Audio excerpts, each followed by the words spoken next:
What's going on, Rebel family? Oh man, here we go, back again with another live stream. And I didn't actually think I would have to go down this road again. Since the last time last couple of weeks ago, I did a live stream on a Saturday, and it was about the Passport Brothers and my thoughts about that. And I thought the live stream was a bit late because I had planned to do it months earlier, but just a lot of things that came up at the end of the year. Had a lot of projects that I had to start working on, and of course, maintenance windows.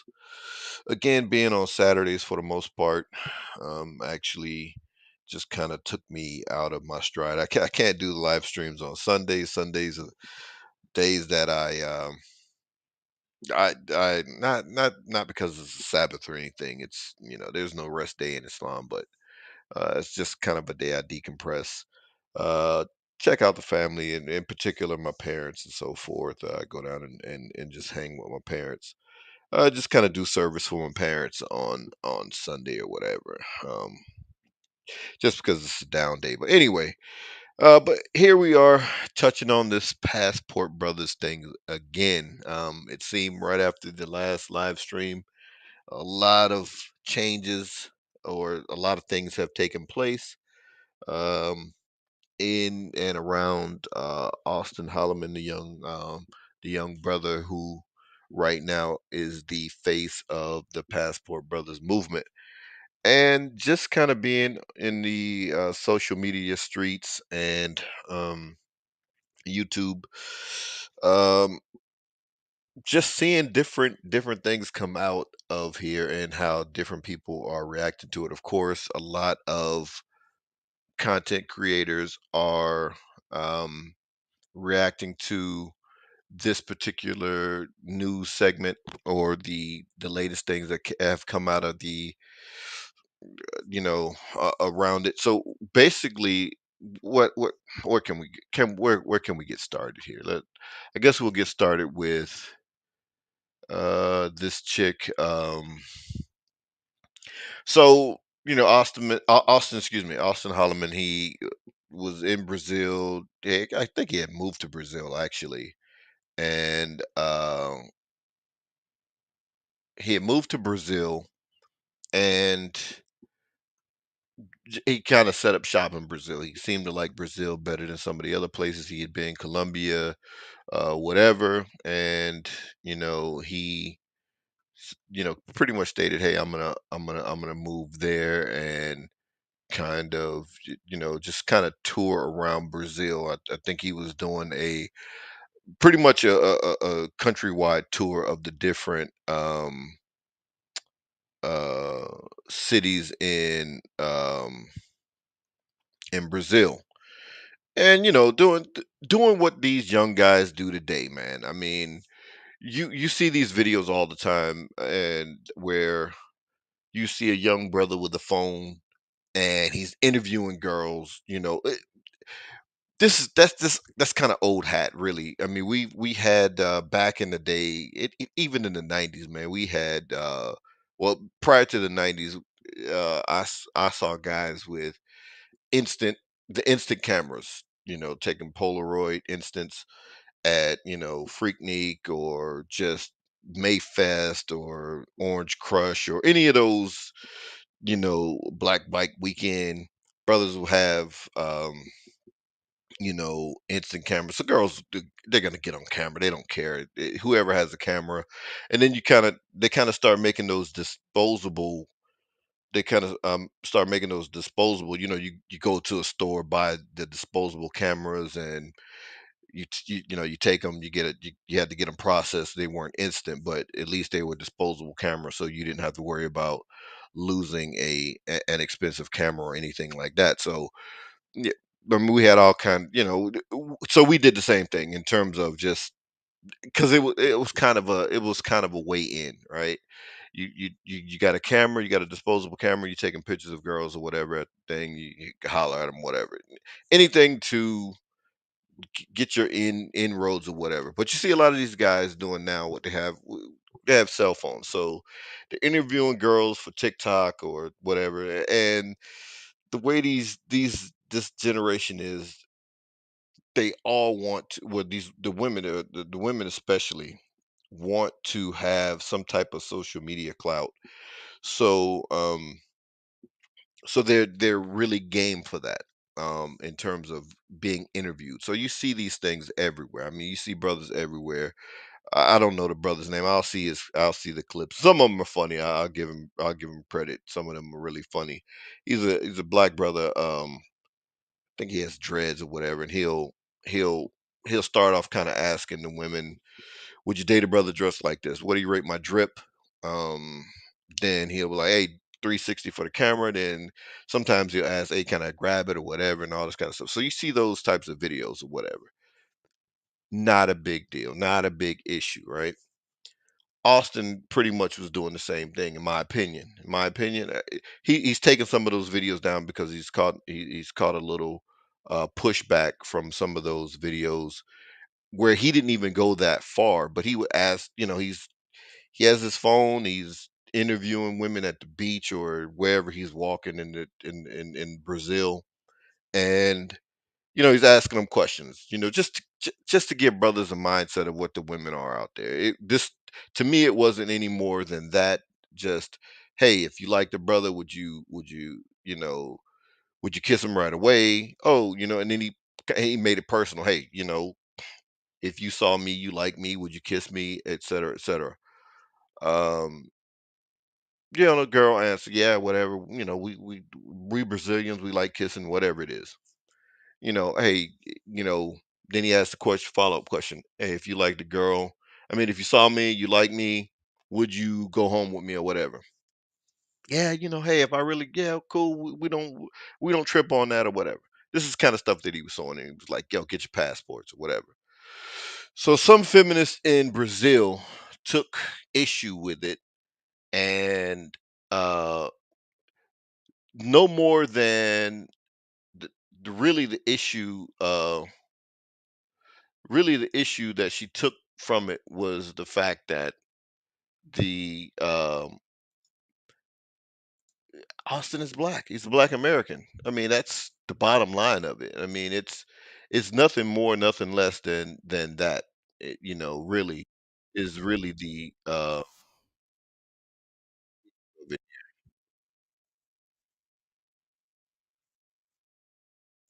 So you know she makes social media posts, and it's like, hey, she's gonna go to some type of authority in Brazil and have him reported and all this kind of stuff.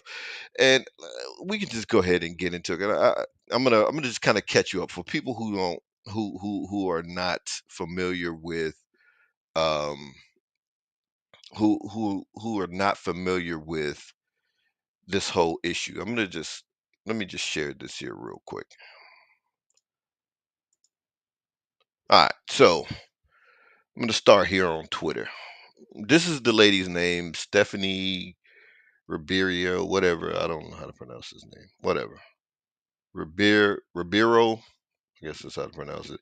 Anyway, she's some Brazilian, I guess, quote unquote feminist. What the hell is she at? No, there she goes. Okay, this is her, Brazilian feminist, who I guess blew up the passport bro spot or whatever, right? Um, where is it at?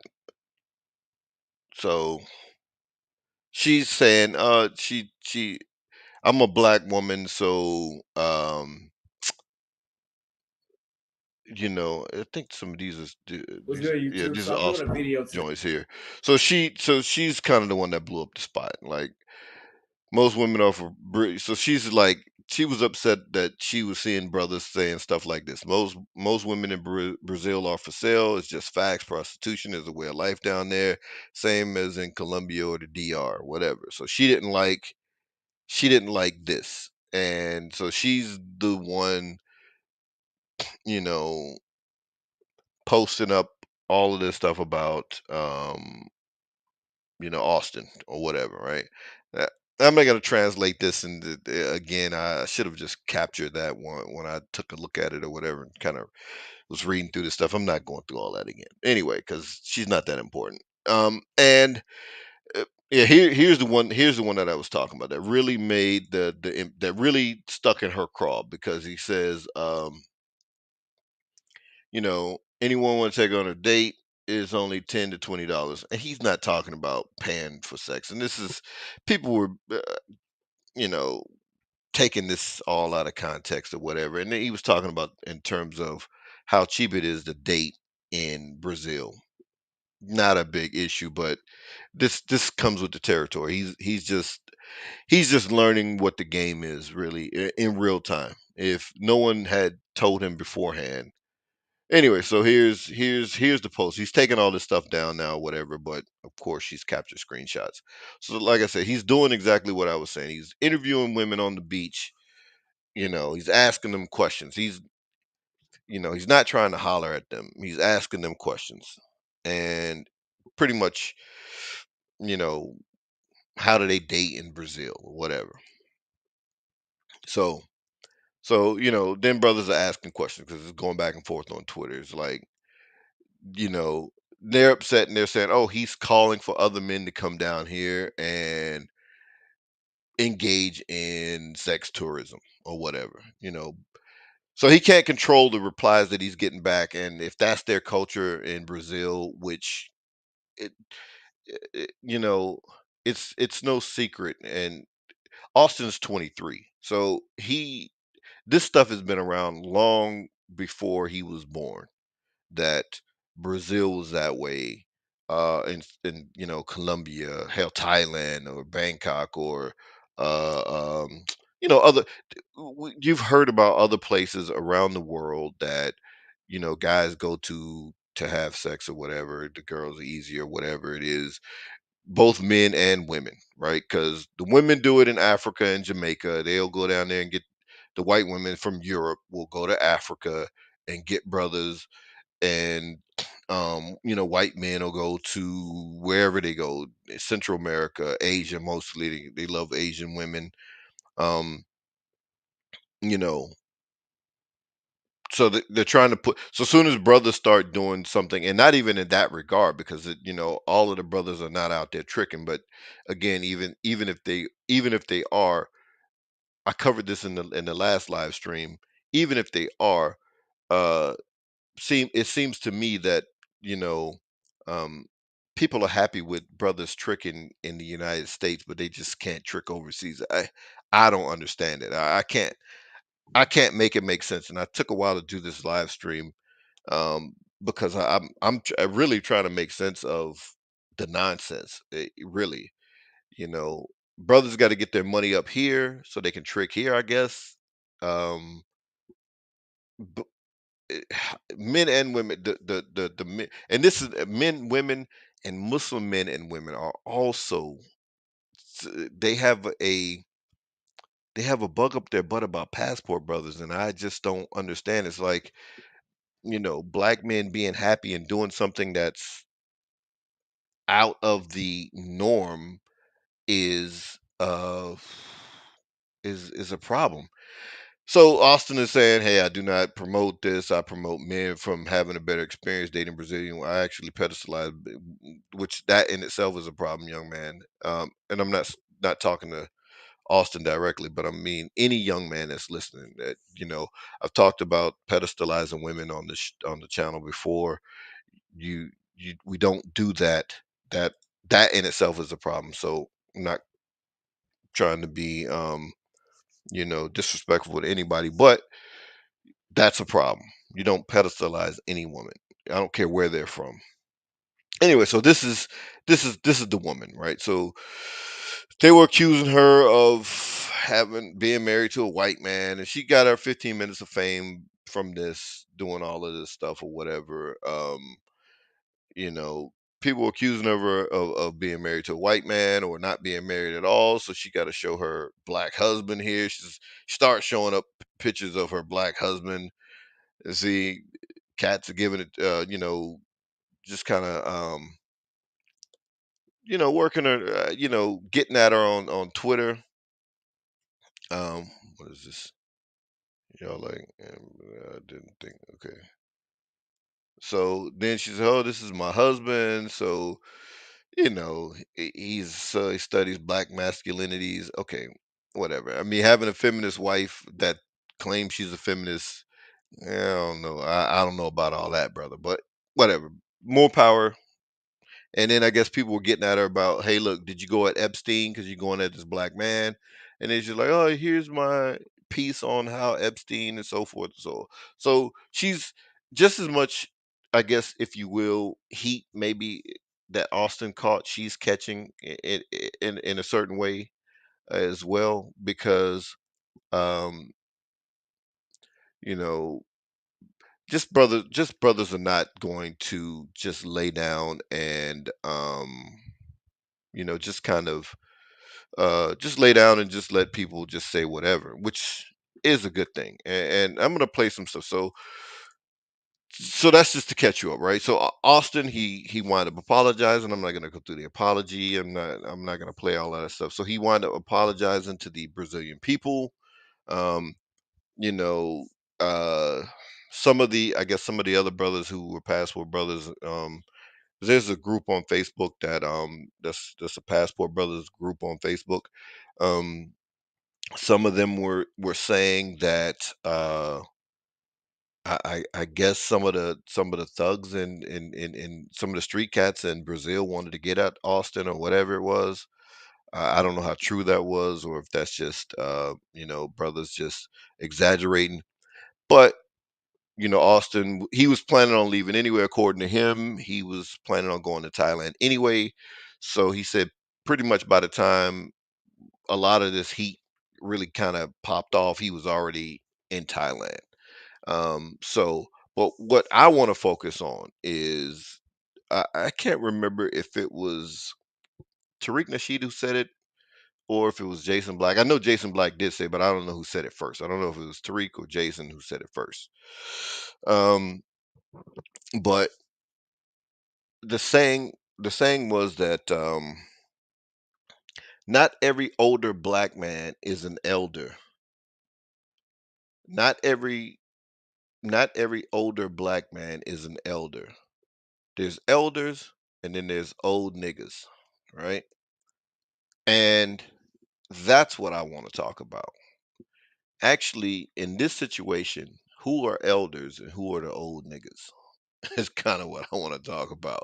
That's more so where I want to focus. I want to lay the focus on that particular issue and I want to go through certain things that I saw that really stuck out to me. In particular, two things. I'm gonna go through. I'm gonna play the video from that he that well, Austin did. Fox News in Houston did a segment on Passport Bros and Austin Holleman and so forth. I'm gonna start there, but in particular, two things that caught my attention: a video by BGS Ibmore and I don't know because on Twitter your mutuals you have a lot of people in common a lot of times that you follow and they'll post links to different videos or what have you. So BGS Ibmore and Jason Black, the Black Authority, whatever. I want to post. I mean, though that's where my focus is in this particular in this particular live stream is about those two, or at least the advice that they gave Austin and the sincerity behind the advice that was given or the lack thereof. But before we get into that, let's go ahead and just kind of bring this thing back about more of the controversy controversy, if you will. It's not really. I mean, but yeah, I, I hate to use the word controversy because it's going to blow over at some point. People are mad. I mean, people have been mad for a minute since Austin came on the scene and kind of repopularized the Passport Brothers thing or whatever. I think they were called Travel Bros before, Travel Brothers or whatever. But they've been doing this for a while, and so he didn't start the movement. He's not the leader of the movement. Is he the new face of the movement? Sure. He's the most popular face in the movement right now. Whatever. Yes. Okay. But um, let's play the first segment that I saw about Austin on the Fox 26 News segment here. To the Factor Uncensored. Is sex in your travel itinerary? It's one of the travel goals for a community called the Passport Bros, meaning brothers. It's a traveling community of upwardly mobile black men. Some are accused of going around the world searching for a more traditional and submissive wife. But is it all about sex and just a girlfriend for hire and then return home to humiliate black women in America? That's the controversy that we're dealing with. One of its Okay, so I mean, the way he even started this, obviously he's framing it in a way. This guy's name is Isaiah Carey, by the way. And just before we get started, just be real clear. This is an old nigga. This is not an elder. I would dare go so far to say he's cooning it up here because the way he framed this, it's all about. I mean, who doesn't travel and want to have sex? I mean, as Neely Fuller stated, sex is the second most the motivating factor of human activity in history. The first is white supremacy. The second is having sex. And the reason why I said it because obviously white supremacy is the dominant system on the planet, and sex wh- that motivates people. So um but who goes traveling and not one? I mean, whether you take a woman with you or if you just go and you just, hey, yeah, you want to see the sights, but you know you, you would want to meet people and have female company, women have male company or whatever. But when it's black men, it's framed in this way that they're doing something nefarious. It's all Even black people love to paint black men as doing something nefarious. And this is why I'm calling him an old nigga. He's definitely not an elder for framing it this way. If you're gonna come into it, at least try to be as neutral as possible. Here's clearly agenda driven. members, Auston Holleman, is apologizing for comments that he made about Brazilian women. Take a listen. What I meant by when I said that Brazilian women are easy, and I shouldn't use the word easy. I know that now. I'm sorry. But what I'm saying is, for a man that's well mannered, well dressed, that has put in the effort to raise himself, he will have a easier time in Brazil as opposed to where I was from. That wasn't always the case. Both American and women around the world are speaking out against the Passport Bros, arguing these guys are using their status to take advantage of women and even calling it a form of sex tourism and sex trafficking. Let's talk about Look, I mean, look at the way this guy is framing this. First, it's not women around the world. It's bitter black women, and I don't know what to call the men who have problems with passport brothers, especially brothers who are in the United States. Black men in the United States, and again, like I said, I've seen this in the Muslim circles too. Muslims are, for some reason, and they're not upset about they're not okay. Let me put it this way, and here's the reason why I know they're not upset about the quote unquote sex portion of it is because the same Muslim women were defending uh Lori Harvey, and Lori Harvey is young. She's doing what she's just dating. And this has come from Muslim women where in Islam dating is unlawful. It is haram. So you justify it with Lori Harvey. So I know so that means you don't have a problem with anybody committing zina or having sex outside of marriage. You don't have a problem with that because with Lori Harvey just it showed that. So then now this passport brothers thing, you know, why are you upset? Well, I can see why they are upset in a way because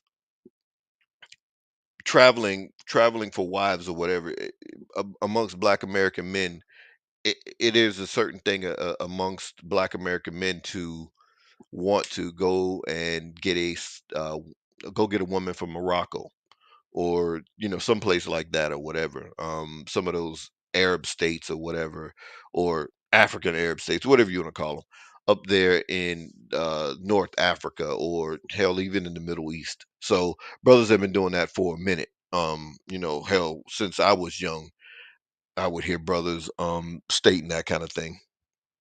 So I can understand the women. I can't understand Muslim men doing it. And I cannot for the life of me understand why brothers are. I don't get it. To me, for the brothers who are not Muslim, again, like I said last time, if brothers are saying, "All right, we're not dealing with Black women, Black American women, we're going overseas to deal with different women," that means there's more Black women for you who love them. Like Dr. Umar, there's more for you. Why are you upset? I don't get that. And we're gonna get into it. So. Communications specialist Priscilla Pack and Rochelle Gemini both are here on the Factor Uncensored. We were supposed to do this last week. We're doing it this week. You have done a lot of research. When you think about Okay, so it, these people, there's no credential. These are some of the typical women who are upset with the Passport Brothers, and we're gonna take a look at these two. But he didn't bring on anybody with any type of credibility. He just brought on a couple of women who just that, according to him, they've done a lot of research. But then listen to what this woman says here. and what you've heard about Passport Bros, your opinion on this so-called group. Let me tell you, they weren't even on my radar. You brought it up to me, and then I saw it, and I was just like, oh, that's cute. You know, guys go and get their passports. My son just got his passport last week. He's 9, so that's cool. Passport Brothers, that's what's up. Then I started doing the research, and I'm like, wait a minute. Because I grew up, with 2-parent household. My parents still happily married. I grew up in love. Some people grew up in survival mode, and maybe they just in a whole nother dimension of trying to find love or trying to find easy situations and everything. But at the same time, it was like, why do you have to put down the thing that you don't like in front of everybody just to get the thing that you do want? I don't care. That being Okay, let me start. So she didn't know about it until he told her, and then she did all this research. So even he lied at the beginning. You've done a lot of research. You've done the research. Hell, she didn't even hear about it until you told her. So you had to inform her of who they were, and then she did what? Watch some TikTok videos of people just. She didn't. She obviously didn't watch like Austin or any of the brothers who are actual passport brothers who are living the life and doing and showing, especially not in any of the brothers who are in long-term committed marriages and that are content creators. She didn't go, she went straight to TikTok and watched all the bitter men and women just basically using sign language. And then of course she does here, oh, my son got his passport at 9 and blah, blah, like, come on, you know what I mean? Like, eh, she obviously mentioned her son, he's 9. Didn't mention the husband, even though her parents are married. And we're gonna see. In matter of fact, you know what? I'll get back to this. I'll get back to this. But I wanna let me go over here because she. Let's just take a look here. So said her name is Rochelle Gemini. This is who she is. Okay. So to me, She's typical of the. Listen as your day unfolds. Well, wait a minute. Hold on. Let me do this before I don't get a copyright strike for some music or something. So she's typical of the. Uh, she's typical of the women that you're seeing complaining. It's a bit chunky here. Had a baby. Single mom. Chunky. Options are drying up. Okay, and then this. Poetry. I also rap, so you can expect some freestyles. Okay, here we go again with the music. Anyway, so what are we seeing here? Okay, sure, sure. OnlyFans, it ain't necessarily sexual content or nudity or anything like that or whatever. But do you really think somebody wants to pay however much you're charging to see you rap and do poetry? I mean, come on. I mean, people are not that stupid. I mean, come on. So this is who he brings on. This is one guest. So this is her. So she's on here a lot. It appears. It seems that he has her on quite frequently. I don't know if you guys can see this, by the way. It looks pretty dang small. Let's see if I don't know how this damn thing. There's a way to make these damn things bigger. But anyway, let me keep going here before I get sidetracked. Um, yeah. So this is the first guest. She's a mom, not a wife. So uh, this is who he brings on to talk about Passport Brothers. Someone who didn't even know about it a week beforehand. Yeah, agenda much? I mean, really? I mean, really, dude? I mean, come on. All right, let's get back to it here. Black women in America, putting them down for women who may be of color in another country. Right. That want to be a little. See, he said of color. He didn't want to say black women in other countries. Because a lot of brothers are like, hey, I'm gonna get a black woman. Hell, even I heard Austin say that. It's like, hey, I'm gonna get a black woman. I'm gonna marry a black woman. It just won't be from the United. She just won't be from the United States. So he ain't gonna say black woman because then why you complaining? They're getting black women. But he said a woman of color. So then, oh, okay. He also submissive Exactly. to them. Exactly. But also paid prostitution in many cases. Where are you getting your evidence, man? See, this guy's supposed. This is why he's definitely an old nigga. Coon. Um, these are the type people that you know. If he's not Generation X, he's a baby boomer, and this is. I've been saying it, and I'm gonna say it again. I said it last time. You can't complain about a 23-year-old who says, "I don't have any um, viable options here in the United States to date or to marry." It's people like him that will allow women like them to just, have zero accountability about anything that they've done. It's dudes just like him. And this is the problem. Generation X, I think, has been the generation that has really did the most damage in the black community, in my opinion. And I'm in that generation. So I can see how from everything. I ain't gonna get sidetracked. Let me And keep that's what going. they covering up. And you can tell that by the way that, what's his name, Austin, was talking, because I saw the other videos of him going like, hey, you would have sexual intercourse with me tonight, right? And she's saying, yes. They about to really get a lick on him. That's what's really about to happen. Because I also saw some of the women from overseas saying, yeah, we're just trying to get a lick. They also came out saying, we know these passport bros. They not new. So again, she's taking the video that I was saying about Austin doing the interviews on the beach, totally misquoted him, and like I said, he was basic just asking questions. It wasn't this whole I'm trying to hire a woman of the night on camera. He just didn't do that. But they have zero evidence. So here they said the women are going to take advantage of the dude. Basically, they're just gonna hit a lick. And the marks are the passport brothers. This is what she's saying.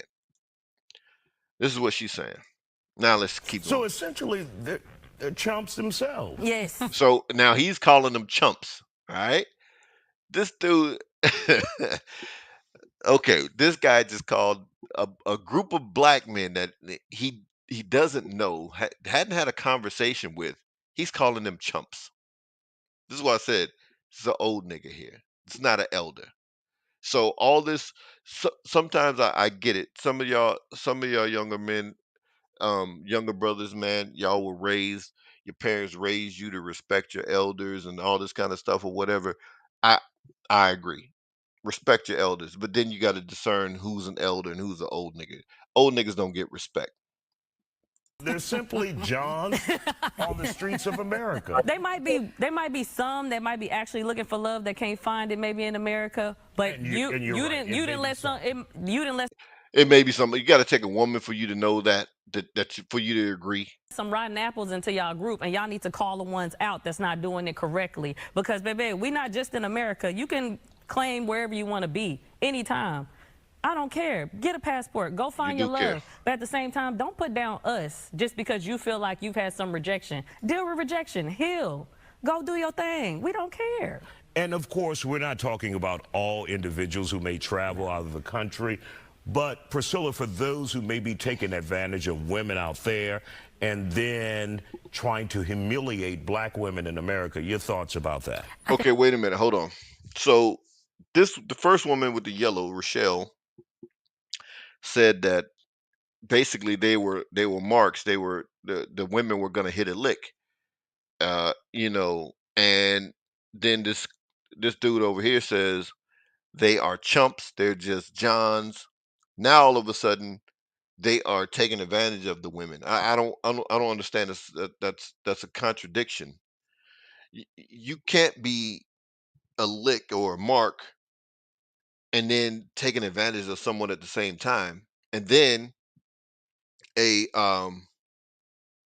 uh, uh if they're going into it as they keep saying, oh, how are they taking advantage of women who they say men? This is what men are. This is what these men are doing. That they're paying for a particular product. That doesn't sound like taking advantage of someone. If someone says, hey, this is my price to do X, Y, and Z, and then you say, hey, I agree to the price, you pay it.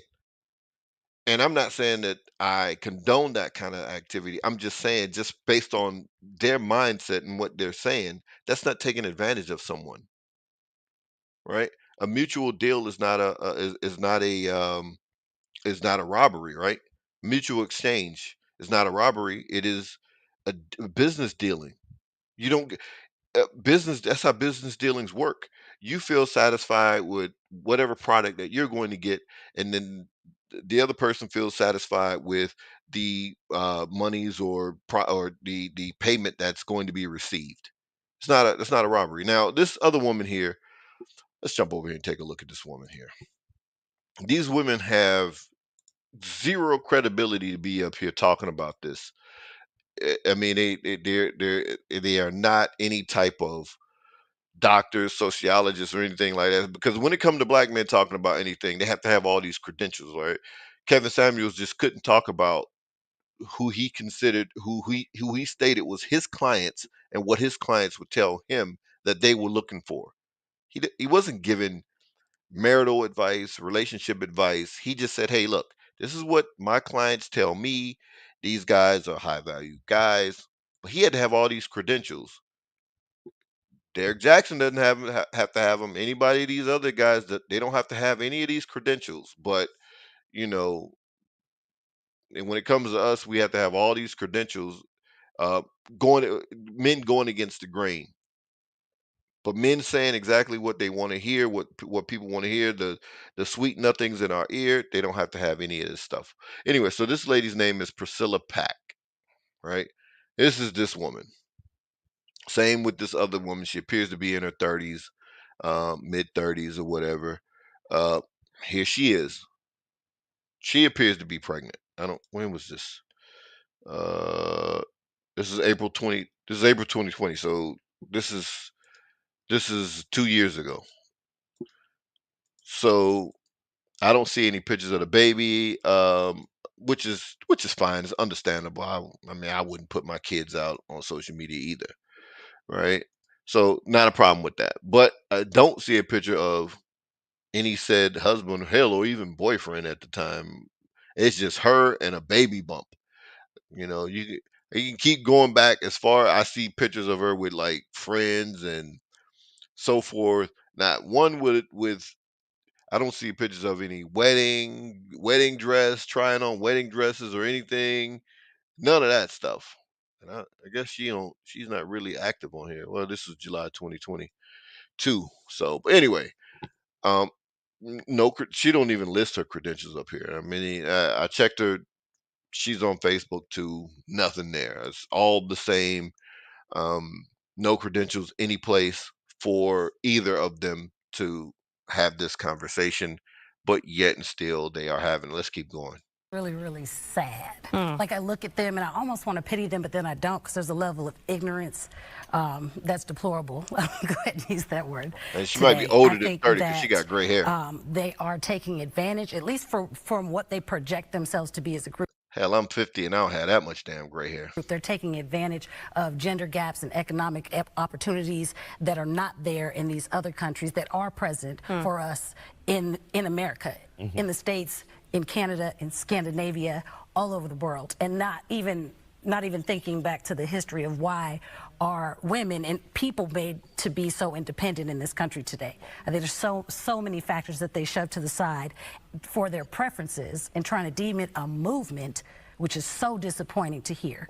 The civil rights movement was a movement. Facts. You know, anti-apartheid movement was a movement. Come on. So I'm thinking of passport bros like, this is a shame. You could really take advantage of your opportunity to educate people on how to get a passport, Wow. to go overseas, travel the world, and to learn, and not just make it be about sex. And the fact that now you're putting this stigma on people and black people in America, that is literally mushing us down. I hate that I said mushing, couldn't find a better word.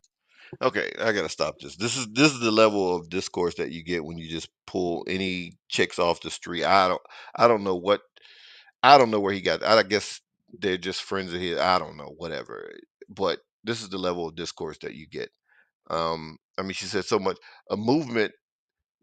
Civil rights was a movement. It, I don't even know where to start. But she she clearly doesn't do her research. I mean, I don't follow the Passport Brothers. All of the some of the top guys on some of the top content creators on YouTube. I don't follow them like that, but at least when preparing to talk about this, I went and listened to those guys. They're doing business out there, lady. What are you talking about? There's plenty of videos where guys are saying how to get your passports. I mean, like, but it, it's not necessary for them to have to do that. Even though some I've seen videos of some doing that, but it's not necessary when a person wants to get their passport. They can simply Google how to do that. Hell, you can walk into a post office and just ask, "Hey, I want to get my passport." And they can say, "Hey, fill out this." It is not that hard to do that. So it's all these things that you have to put on black men to do. Like I said, they have to do it your way. If not, then it's a problem. If they don't do it the way, um, certain segments of the black community, if you don't do it the way they say to do it, then it's a problem. This is why I'm like, I'm agnostic on the Passport Brothers, and I'm saying more power to them in from the standpoint of, if you brothers are happy and you're not committing crimes, I don't have no problem with you. Whatever, do whatever you're gonna do, because that's what everybody else seems to do, and nobody. What is this? I'm living my best life. That phrase. It applies to everybody but black men, because if they're over there living their best life, hey, look, man. Like I said last time, sure, there's gonna be some brothers taking some shots on the way out the door. It is what it is. All brothers ain't like that, but you know, um, they're looking at Austin because he kind of blew up, and his videos were going viral, and of course he was saying his displeasure, and he has a right to be displeased with what he's seeing out here when we're also seeing it. You know what I mean? And I don't know. Birth right there. Right. But We like know what bringing us mushing down, mean. right? They all know. They know. But what They're not bringing us down. You guys are bringing us down. They wouldn't even be a thing except for all the people that um, constantly complained about them for the past 6, 7 months. I mean, And then the other thing that the brother Austin said, I saw on some video somewhere, that one of the things that really did it for him, and it was probably from women like them. I mean, if we search hard enough, we would probably find it, rejoicing over the death of Kevin Samuels. That really put a bug in a lot of brothers, you know.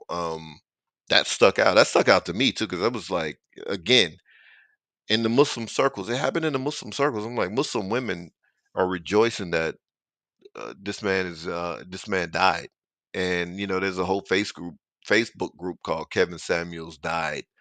That is nothing but still 7 months, 8 9 months, 8 months later, or whatever, still talking about this man died. I'm like, you guys need to heal. Like, this ain't. This is bigger than Kevin Samuels, man. What does that But to do hear for our really quick them perspective? talk some of them, not all of them, talk so badly about black women in America, saying you Actually, it wasn't just about black women. It was about all black. I mean, it was about all women. So you guys keep putting it on black because you guys see passport bros. You say, oh, these are black men, but you're not looking at the fact that there's other men, and white men, that have left and went and got Asian women or whatever.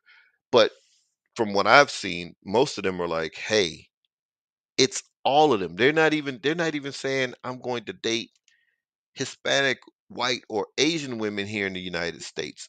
They're done with women in the United States. That's so it ain't about black. Y'all trying to make it. It's clowns like this that try to further the gender war constant, right? The rift. Okay, I'm gonna make sure I pump you black women up. Forget those bad men over there. That's their get down, because I understand you got a show to run. You cater to black women, they're gonna support you. I get it. guys are too bossy, you're too much, you're not feminine enough for them. I think that sounds a lot to me like insecurities and the inability to seek what you want Wow. with what you have, where you are. That's what I really think about that. It almost Long as you guys keep dismissing what black men are saying, you're gonna continue to be single moms and baby moms and all this other stuff. I mean, it's just gonna be that way.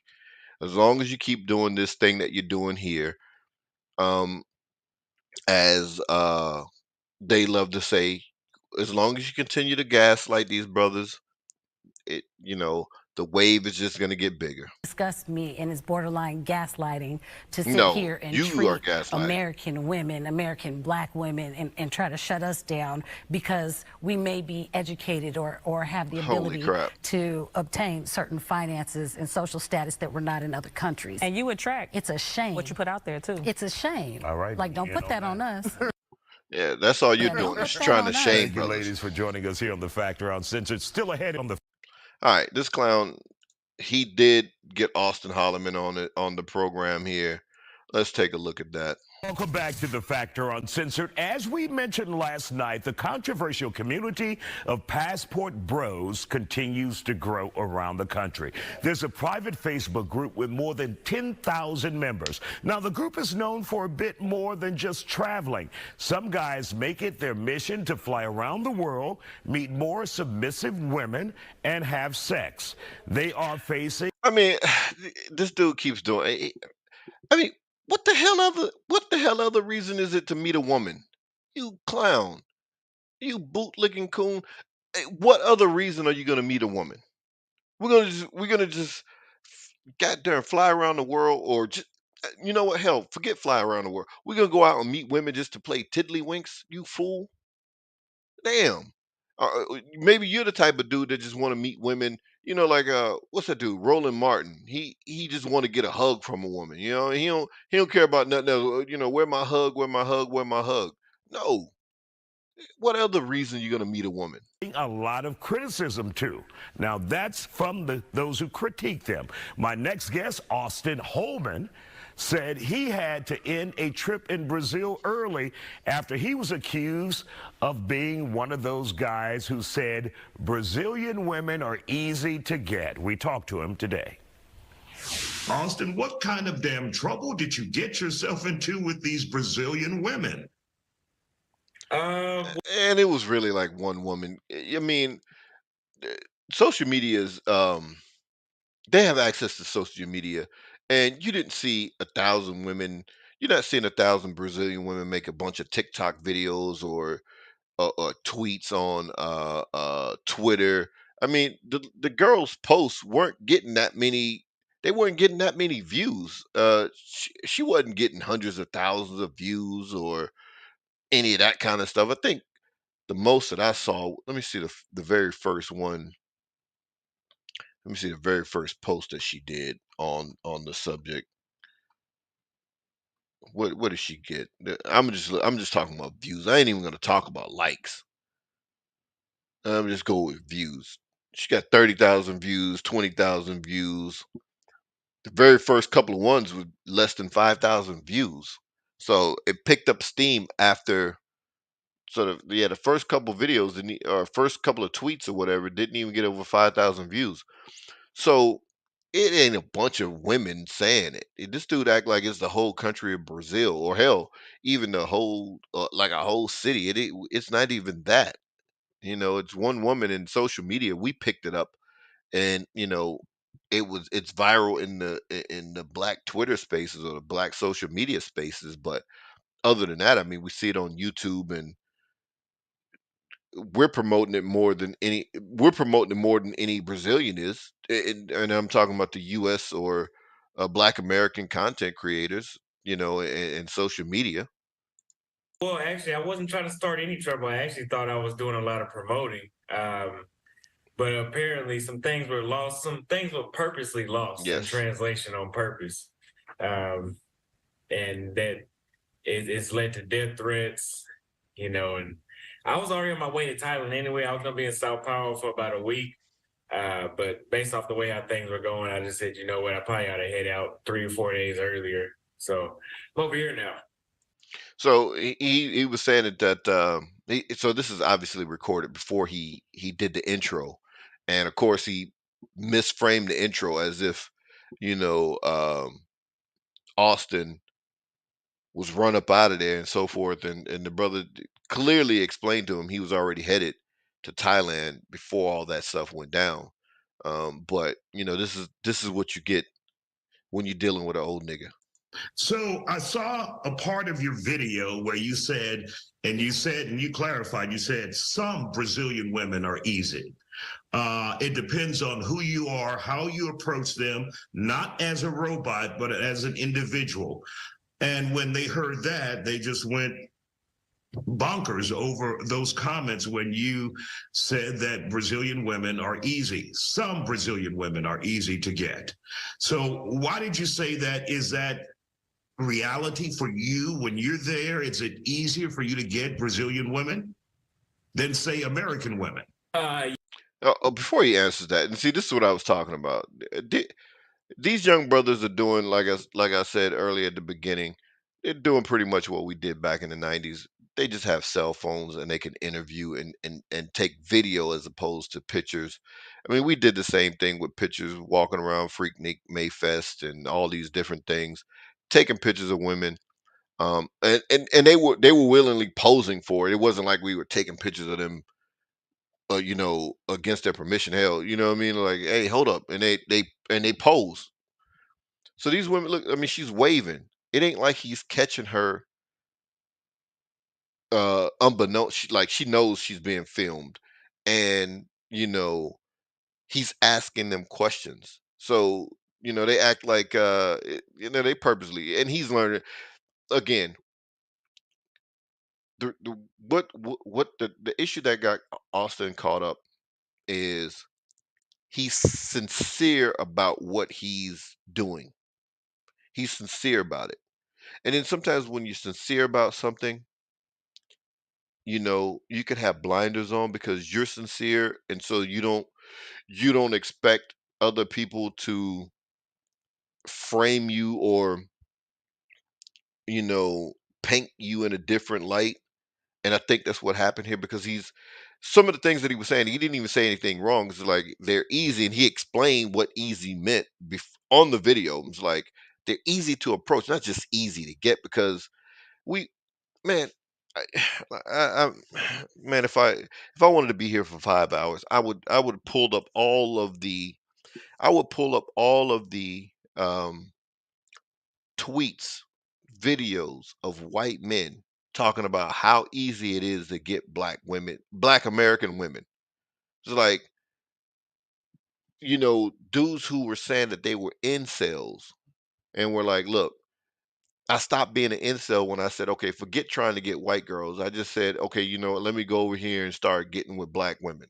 There's, th- I mean, this is old news, and somebody it just resurfaced again and just went viral again recently about the white guy from I think it was North Carolina who had sex with 600 women and he had HIV and he allegedly got 600 women potentially could have HIV just from him. He banged 600 women. So it's so these women are bragging about having a body count of 50 to 100 men and they ain't 21. I mean, you can't get easier than that. He was talking about easy to approach, easy to talk to, and it was clear because it's just like it's clear if you look at if you look at his content. It's clear what he meant when he said they're easier to approach, easier to talk to.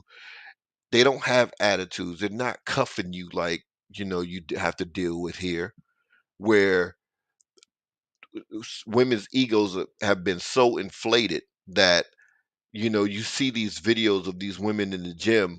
We saw the video of the woman in the gym and the brother would he is looking over in her direction and she's like, what are you looking at? And then she wound up getting kicked out of the gym because the brother wasn't even looking at her and you know what I mean, like it, the women's egos are so inflated here, and that was the point that he's trying to make. Yes, the culture is completely different there. So women are a lot more responsive. There he It's goes, it's a lot saying more it again. reasonable dealing with women, if you ask me.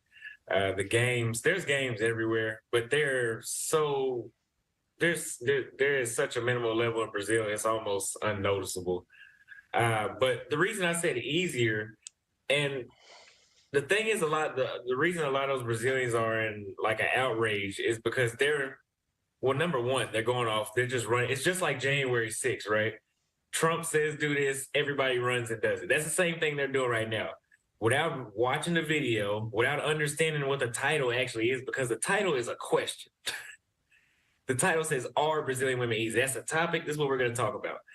The first statement I made is in general, they're easy to deal with. I didn't say anything about sex. I did eventually later on in the video, but I didn't lead with that because that's not all that was about. I would not move to another country and get online and call the women easy.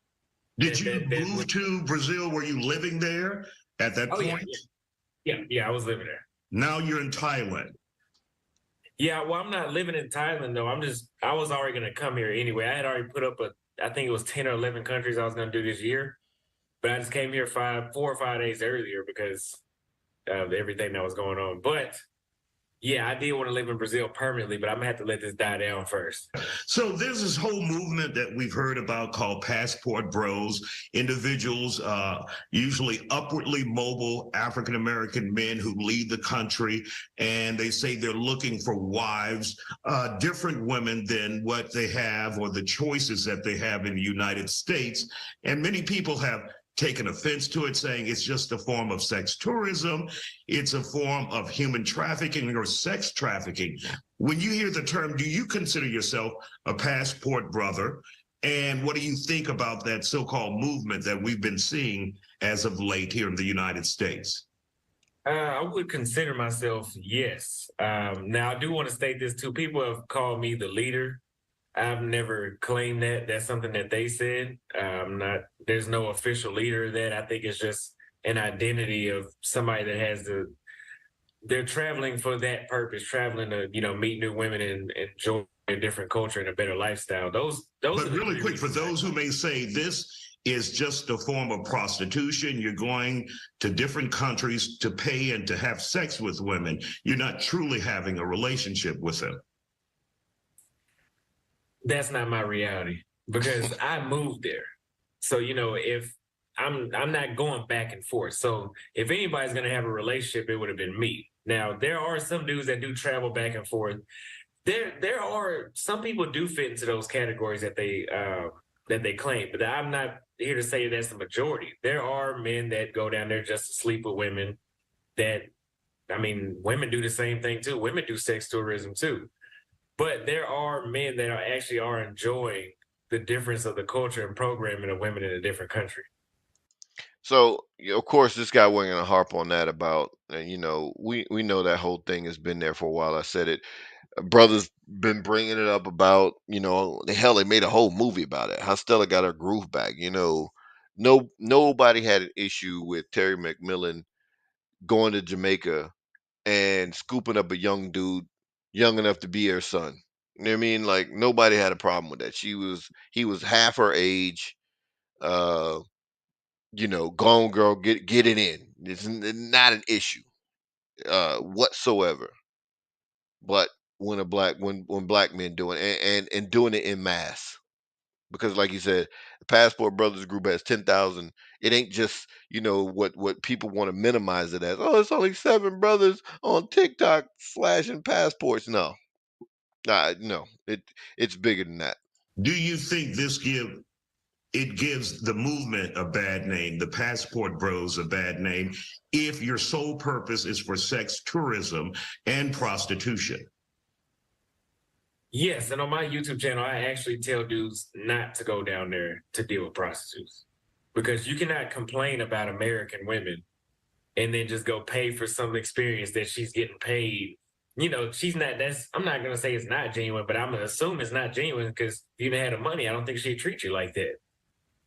You're So absolutely right.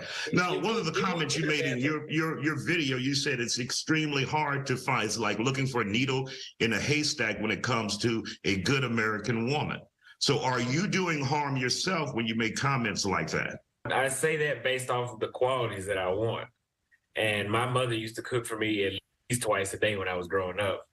And I know American women see, oh, you want a mother. Well, if that's how you look at it, so be it. You should have Uber Eats all your food then. But I want a woman that cooks.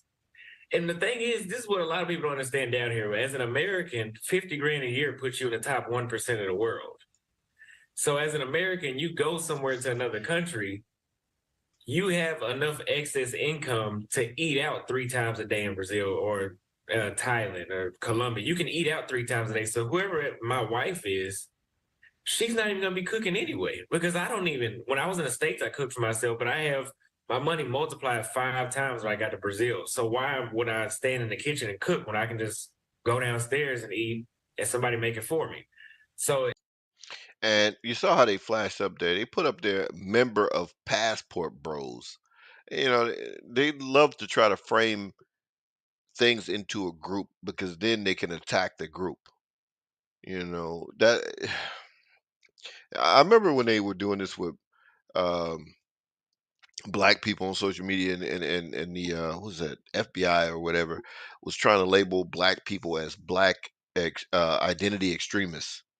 Anybody that spoke out in terms of black empowerment, they were black identity extremists. So you can label them as a group and then you can attack the whole group and Rico and all this kind of stuff that you can start trying to put on people because they're a group. Obviously you're doing the same thing with what's the dude's name, Young Thug and YSL.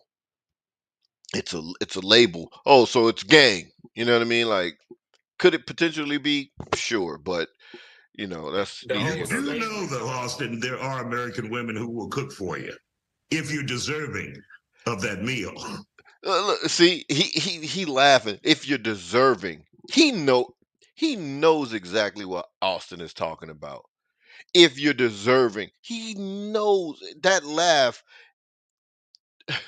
That laugh is absolutely saying, I know exactly what you're talking about. You have to be this, and this in order to get a black woman to cook for you. That's this dude, man. Again, this is an old ninja. He's not an elder. Deserves no respect. okay, so that's the problem though. What is deserving? Meaning you're a good husband. You bring home the bacon, and they're bringing home the bacon together. It sounds good. See, now he contradicts himself. If you're a good husband, bringing home the bacon. But then he had to say, "Oh, if they're bringing home the bacon together, then guess what's going to happen? What are women? What are these women saying? I'm not going to be going to work, and you're working, I'm working, and then I got to come home and cook and this that. I'm not doing that. See, that's exactly what that's the trap that you fall into, and that's what Austin is getting away from. But this dude is an old ninja here. It sounds good. I think at a young age I realized it wasn't like that. Anymore. Did you give it a chance? And how old are you now? 23. How old? 23. 23? Yeah. Man, you ain't giving no damn time. I didn't need to. Right. So what is he supposed to be? 33, 43? Give it 10 years, 20 years, get a marriage out of it, get a couple of kids out of it. Now he now that's giving it a chance. He's doing the right thing. If he don't see if he the scene don't look the way he wanted to look, it's fine to travel.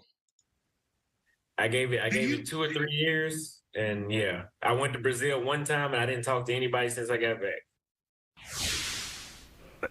That's when he lost my ass. 23. That makes him smarter than you. That makes him smarter than you. Because at 23, you were trying to chase whatever you can get most likely. We'll talk about it more, and we'll continue with our conversation with Auston next.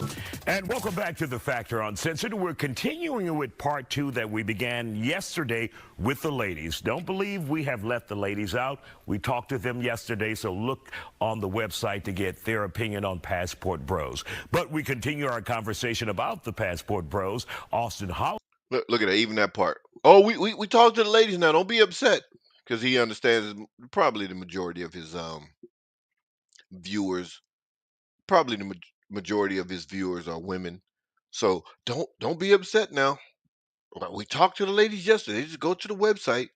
Holleman says there's a lot of misconceptions about the movement. He tells me his time overseas is not just about chasing that ass.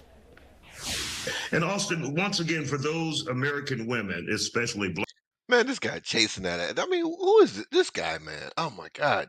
Black American women who may be upset with you and the whole Passport Brother movement, Bros movement, how would you describe, would you say all women in America, some women, and are not a good fit for you, not a good choice for you?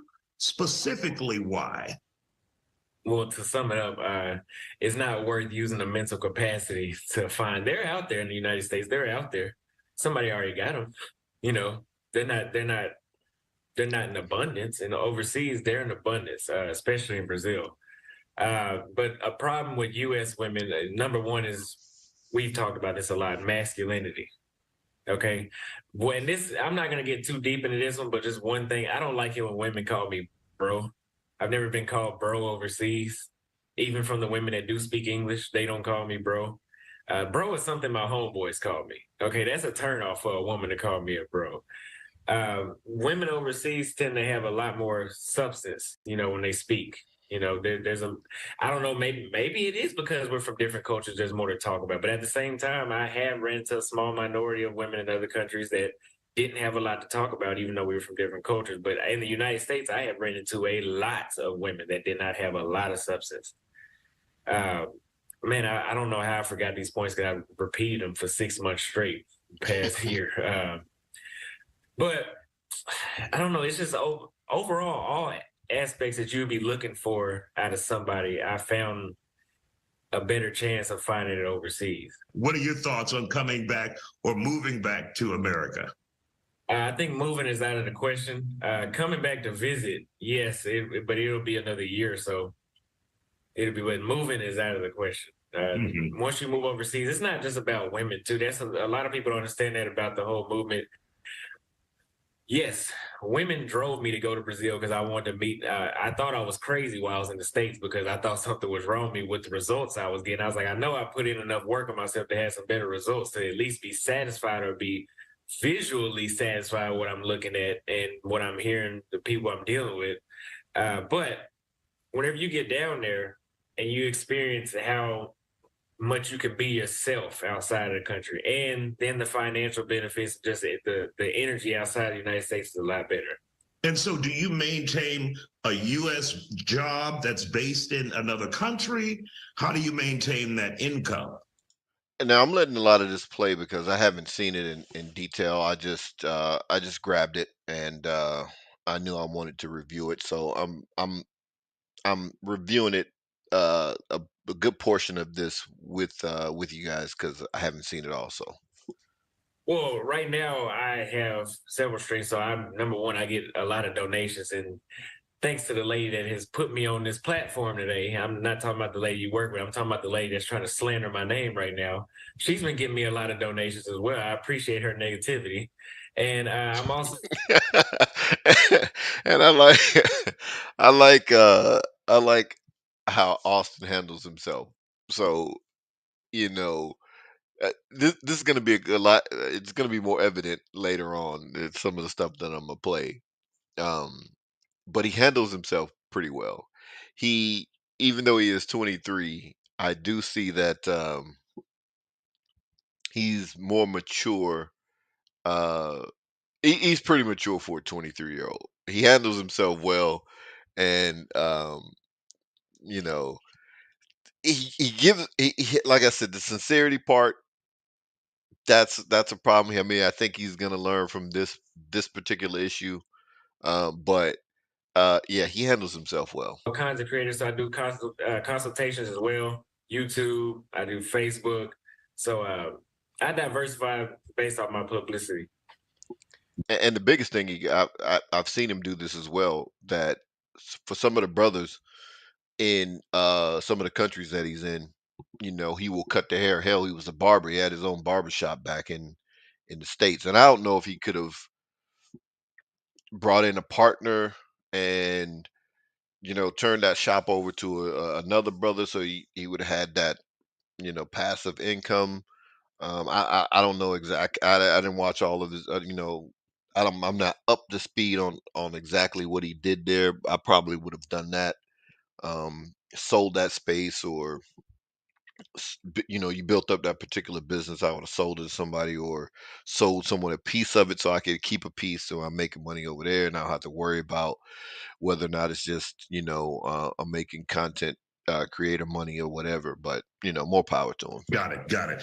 And so, what are you going to do now about these people in Brazil, those women who are now, or some of those women who are now angry with you, cause you to leave early, cause you to leave that country early? There's a lot of other countries in the world that speak Portuguese. Not a lot, but it's not just Brazil. So if it is ruined for me permanently, I mean, I would hate it, but it is what it is. Second, when this is all said and done, like I said, I need an apology to clear up my name for all the people that decide to not even watch the video and come to my comments and talk to me in a very negative, crazy way. There's going to need to be an apology. And from all the news platforms in Brazil that promoted me as this sex trafficker, sex tour. I don't even have a car. How am I going to traffic anybody? I mean, I know you don't have to have a car, but I mean, I don't even have. I don't have any money. Sex traffickers are rich. Last time I checked, I don't even have any money. Have you ever, at any point in dating some of the women outside of the United States, given them money? For food. But it wouldn't be, in your opinion, exchange for the actual act of sex. No. And whether he has or hadn't, there were people showing clips where he said he paid or whatever, this, that, and the third. Here, that's neither here nor there. Obviously, idiots. He shouldn't say it on a platform this large or whatever. If he did say it, you know what I mean? Like, come on. People were like, "Oh, he said he did." Shut up, idiots. And really quick, I guess this is And by the way, this old ninja asked a DJ Vlad type of question. Try to get brothers to incriminate themselves. So hell no, I ain't answering that my question. last point because we heard this from some other women. They say many of the passport bros, and this is just what they're saying, that you take advantage of women in some instances in third world countries who are very poor, and you are there spending money on them, whether you consider it paying for sex or not. You are taking advantage of these very poor individuals, these women, for the sole purpose of sex. So It- Look, if he's giving money and they're poor, how's that taking advantage of them? Isn't that helping them? And he's saying, okay, for sex, but he had to throw that in because at first he said it's not for sex, and then he threw that in at the last second. Let me rewind. Let me go back. Let me hear that crap again. Saw how he slickly tried to do that there. you consider it paying for sex or not, you are taking advantage of these very poor individuals, these women, for the sole purpose of sex. So See, your He, thoughts he, on he that? said he said whether it's for sex or not. Then he comes back and said for the sole purpose of. Let me play that one more time because this guy, man. See these, it is good that Austin ran into this early on, so that moving forward, you have to look out for snakes like this. You know what I mean? Like, just don't. You're not gonna have, just have an open, honest conversation about everything and your whole experience with snakes like this dude. You are there spending money on them, whether you consider it paying for sex or not. You are taking advantage of these very poor individuals, these women, for the sole purpose of sex. So your thoughts on that? There may be some men out there that are doing that. Uh, that doesn't apply to me and the men I know because first of all, these women don't ask for much. A lot of people got to remember this is not the United States. In the United States, women ask for a lot. Uh, a lot of U.S. women will put down foreign women and say that they're so broke and poor. But the Exactly. country I was born in is the same country that a woman will call you just to take you on a date just to eat a free meal. Right. That hasn't happened to me overseas. There Exactly. always is a minority, or there always is the exception of dudes that may be doing that. But nobody's forcing the women to do anything. Whether if a man is looking for a wife, a girlfriend, a good time when he goes down there, I'm not talking about paying for a good time either. Uh, those women are on the same page usually. You can get a variety of everything. If you're looking for somebody serious, they're down there too in other countries. If you're looking for somebody that just want to hook up with you, there's plenty of that too. Got it. It's so funny. I'm glad he brought that up. People make jokes about that movie. What's that movie called? Set It Off with Queen Latifah. That Will Smith's husband, Jada Pinkett, um, whoever else is in that movie. Oh, the sour lemon sucking Vivica Fox. That's what Kevin Samuels called it, sucking lemons. Um. Anyway, that movie. In that movie, Jada Pinkett's character, she needed money. She was broke. She wanted to get her brothers to go to college, and she needed this money to get him out of there, to get him out of the neighborhood because he's gonna get in trouble and so forth and so on. And then she went to the older brother. It, Tariq has been clowning people about that, calling him Percy Earl, and chicks need money or whatever, and like Percy Earl, like I help you, baby, or whatever, that kind of thing. It was older dude was like, hey, and he gave her the money, but it was like, hey, I gotta have a good time. That stuff happens in the United States all the time. Nobody says anything because they don't care. Women are like, hey, I just saw the video today where this woman was about to go to jail, and she was, on campus, like, girl, that's trying to bribe the damn officers. Like, I will F you. I'm serious. I ain't got no STDs, and you can have sex with me, and just don't take me to jail. And I'm like, women use sex for a variety of stuff, but again, it's because black men are going to where, and most of these people are just like the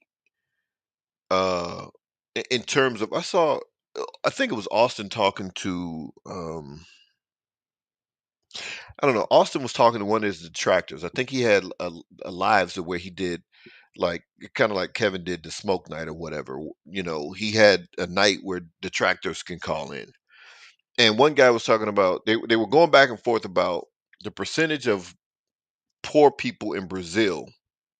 And he was saying, of course, in terms of the standard of living, or is higher in the United States or whatever, but the poverty rate is about the same. It was about 19% or something to 17%. It was really close. So he was saying the same percentage of people that are considered poor in the United States is the same percentage of people that's considered poor in Brazil. Yes, the standards of living are different. We have a higher standard of living in the United States than in Brazil, but the amount of poor people in terms of percentage is the same. So people are like, there's all these poor people, unless you're just going to consider the whole country damn poor, no matter what the standard of living is, even if the majority of people are, you know, m- living above the standard, the average standard of living or whatever. You know what I'm saying? And so he did a good job on that particular I wish I'd have remember where it was at. I would have played it. Well, Austin, you be safe. Let Brazil cool off a bit before you head back, and we wish you the best, and we thank you for dropping by here on the Factor Uncensored to talk to us. No, you don't wish him the best. I mean, that's just lip service. You don't, because if you would have framed the conversation in it from a neutral standpoint, as opposed to very uh very one-sided, and you had an agenda. So, all right, so that's where we're at. So this is where all of the controversy has come from. This is where we are now. Now, with all of that being said, with all of those things that are happening, and the brother being on the hot seat, what I wanted to focus on and take a look at is, you know, who's it what kind of advice is the brother getting from the content creator space, and you know that advice, but let me just so let's frame it this way. um so I'm going to focus on two content creators and the advice that they are giving Austin. I'm going to start with BGS Ibmore. I think the first the first thing that happened with Austin, I think with the Stephanie, whatever, Ribeiro lady, whatever her name is, he he he posted a videos pretty much like "Dear Austin Holleman." I'm gonna play that. I know I'm gonna be here for a minute, but whatever. So I got to get this out. But I want you to hear the advice that was given here, and then I'm gonna play uh, Jason Black, the Black Authority, from his business channel. I'm gonna play the advice that he gives Austin, and then we'll go from there. About Auston Holleman real quick. All right, Let here me we go. record a quick one about Auston Holleman real quick, because he's on my mind. And, young bro, there's one thing I liked about him, that when he first hit the scene, he was young and he was unfiltered, and he didn't know quite how deep the waters are getting into this. And as he's climbed up the ladder and got more exposure, they're going to come for you. They're going to come for you. And sometimes that can be good and sometimes that can be bad. So they twisted your words. They got you canceled in Brazil. It's fine. The thing is Brazil is just one part of a big globe. There's other spots to go. And guess what? They made you a martyr. They made you a martyr. Try to do that with Kevin. They made you a martyr. Now, a lot of guys that were so about you or iffy about you or just indifferent to you, guess what they're going to do? They're going to take your side. They're going to come to your rescue. You're going to be a cause celeb. Like, Passport Bros would not have blown up to the point where it is now if it wasn't for black women going negative, and black women putting TikToks out about passport bros because they're butthurt feelings. And so they grew passport bros from an unknown entity, an unknown Facebook group, to worldwide status, to mainstream media focus, and still growing. You got kids that don't even know anything about passport or passporting or dating internationally, anything like that. Man, begging their fathers to get passports. So-called infamous people are not unknown. They're not unknown. Basically, look what they did to Andrew Tate. They blew Andrew Tate up and sky's the limits. So they took a little innocent thing that you did. You didn't mean any harm, and they blew it out of proportion. And they made you a international incident. And so people that didn't even know who Auston Holleman was, or what he stood for, or what the passport bros were, or what they stood for, guess what just happened? They're going to give you a ton, I do mean a ton, of free press. Now you can. And that's exactly what Austin told the old ninja from Fox. He told the old ninja that, hey, thanks for going negative because he's gotten a lot more support since then. And that's a good thing that happened, that brothers are saying, okay, you know what, one of us is being attacked, let's go into protect this brother mode. And then he's younger, so all the brothers, in terms of whether you agree with them or not, it's just, hey, when are black men gonna stop sitting around and letting other people attack a black man just for something silly like this? Because if you look at his content, it's no way you'll take that from what he said. But nonetheless, let's keep going. Walk away, lick your wounds, and hide out if you want to. Or you can pack up your bags, go to Thailand, go to the Philippines, go to Malaysia, go to China, go to Japan, go to South Africa, go a whole ton of places. And guess what's going to follow you? We're going to follow you. We're going to be right there with you. I wouldn't even subscribe to the brother. Guess what I'm going to do? I'm going to subscribe to the brother and start sharing his videos. And a lot of people that I know are going to start subscribing and sharing his videos. There's a lot of white MGTOWs that are going to start subscribing to him. Because first thing you did was slag his name. Most people don't care about that. Black women are going to complain about anything. They're going to complain about everything. But a resilient feminist going against a passport bro, going against SYSBM guy, the anti-feminists are actually going to pick up his cause. So, brother, you might as well start yourself a Patreon and start putting that selective stuff, that the interviews that you were just doing in public, don't put them on Instagram. Don't put them on Twitter. Make people pay for them. And let you know you got interviews of girls or interviews of women on your Patreon. Make people pay for it because they're coming. And what they did was give you free press. What they did is make you a living martyr. Dead martyrs are bad enough, but living martyrs, they're even worse. Check out Andrew Tate. Andrew Tate's a living martyr, like him or not. And a whole lot of people that didn't like him or didn't know who he was are going to check out his message. And a lot of that's going to bleed through. They say something about the United States, especially when they get going. Let me stop here. And what he's saying there is, about, that's the best piece of advice that I think Austin was given, uh, from what I've seen. Put this stuff behind the paywall. All these people who want to, you know, try to clown you or whatever, and joke, and oh, he's lame, he ain't got no game. Man, let them pay for it. If they want to be that vested in uh you know shaming you or whatever about whether you ain't got no game or whether you can't get women or whatever silly nonsense that grown people want to say about a 23-year-old, yeah, make them pay for it.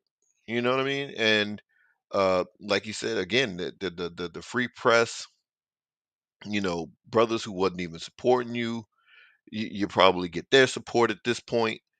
Uh, Like all of that is whether you agree with it or not, is sound advice. Because you, you know again, as long as he's not doing anything illegal, nobody should be mad. And of course, if you think he has no game and all this, then you should be happy that he's no longer out here dating. Uh, yeah, or you potentially gonna run into him because he ain't got no game and he ain't got this and he ain't that and he has issues. Then you should be happy. It shouldn't be. I mean, grown women who um old enough to be his mother, or he can't get women any what does it matter? He ain't coming for you. I mean, you know, you're 40, 50 years old, you know, 200 plus pounds. He's not looking at you anyway. You know what I mean? And I get it, in terms of people who say, hey, it's not about him. It's not about uh it's about the people who are going to follow him. Those potential guys who um, you know, will, you know, take a big Shirley or whatever. It's those guys who, this is going to rub off on and they're going to bounce or whatever. But this is sound advice. right? They have no reverse gear. So if they're doing something that's negative or harmful, they don't have any reverse gear. They got to keep going until they run out of gas. Black women are the same way. Black women only have one playbook. They only have one playbook, which is the shame, right? The sign language is all they know. They don't know how to be nice. They don't know how to be agreeable. They don't know how to be conciliatory. They don't know how to work on self improvement. Even if they work on self improvement, it's quiet. But the thing is, they're still going to give nothing but sign language. They tried to shame men into being in place, and they tried to guilt men into not doing something they don't want. And the need to be right. See, that's all this is. It's like I told you, Negroes, y'all couldn't go set up shop someplace else. That those men were going to chase you back. And I just heard that. And they think that one guy, one incident, one guy is going to stop a wave. Can't stop the wave, baby. One person, one guy's not going to stop a wave. One guy, one person not going to kill passport bros. I've seen this too much. They thought one guy, one person. They went after Sandman. Okay, hold on before he gets into that, because I don't know who Sandman is, but and this is a lot of men are the same way, and I'm going to point out it. I mean, a lot of men are doing the exact same thing. Shaming brothers. Like I said, from the you can't get women, you can't pull women over here. You ain't got no game. That's nothing but shame. I mean, who cares? Like 40-year-old, 50-year-old man talking about a 23-year-old ain't got no game. I mean, we all had to learn it. We can all look back and like, damn, man, I did this or I did that back in the day, or or you could think about how many uh how many plays, if you will, that you didn't convert. How many times you was hollering at a chick and you didn't convert for whatever purpose that you were, looking to convert. It didn't manifest itself because of something that you might have done. Like, man, I played that wrong. You know what I mean? Like, I messed that up or whatever. You know what I'm saying? I mean, the stuff happened. Hell, I look back. I look back and I was like, I was like, I don't know what I was thinking at doing at that time, whatever. So never forget this time. I was in college. Just I was in college at the time, and never forget this. Had this chick that I was well, we were just cool. She was, man, bad girl. It's just bad, but she was always cool. And what we would do is cats would play spades in the student center. Like during our break, like we had like a lunch break or whatever, and during the break, cats would be in there playing spades. And I'm waiting to get down. I'm waiting to get on the table. And I ain't have no part. I ain't know nobody up there. Whatever. I was just like, all right, whatever. So then I almost called her name too. I ain't gonna call her name, but anyway. So we ain't had no part. We just all right. We just wanted to play. So like she's sitting there, I'm sitting there. Was like, all right, let's run it. All right, cool. So we get on the table and we killing cat. I mean, we laying cats out. I mean, left and right. I mean, hand after hand. The only thing we didn't get was a Boston. We never ran a Boston, but man, we was running tens, eights. I mean, just like the cards was just falling right. I mean, and then this wasn't just one hand. This wasn't just one game. This was every single time that we sat down. We went undefeated every time we played together, and it was funny because she was like, "Yo, I ain't playing unless you there and whatever," and I'm like, "All right, cool." So for the whole year, it's like my freshman year, whatever, whole freshman year. So we just running spades. I ain't even never tried to holler at her, nothing. I was just like, all right, cool, whatever. And matter of fact, she used to ride to school with this dude that I knew. Um, he was in one of my classes, so I knew him, but I didn't know he knew her. But then it was like you would think that they were kicking him. Because I asked her, I was like, "Yo, you kicking him with my man?" She was like, "Nah." Then I was like, "Well, dang, it seemed like y'all." She was like, "No, we just real cool. We just, grew up together, whatever. I ride to school with him or whatever, but it ain't nothing like that or whatever." I said, "Okay, all right, cool." Still ain't try to holler at her. So never forget it. During the summer, so now we out of the semester is over, the year is over, year is over. We I pull up at a party. Me and my brother and my cousin, we ride up to this party up at the college. It's in the dorm area because the way they dorms where they had dorms on campus, but then they had apartments off campus. So this party took place in the apartments off campus. So we pull up. Soon as we pull up, who do I see? She's like, "Yo, what's up?" And she was like, so she had been drinking whatever, and she's just like, so then she's just like, this is my dude. We just like, man, we just always playing spades and blah blah blah. And she's just going on like we had her girlfriends there or whatever. So then I'm like, "Yo, where my man?" I'm like, she's like, "Oh man, I had to leave him at home, man, or whatever, like this or whatever." So I'm like, "Oh, all right, cool, whatever." So then I still ain't try to holler at him. It was just like before I left, she's like, "Yo, you gonna call me or what?" I was like, "All right, cool." So we get we call we get together. She came over to the crib. We having playing cards or whatever at the crib or whatever and all this kind of stuff or whatever. So you know um like weeks later whatever, we kicking it or whatever for we kicking it for a little while or whatever.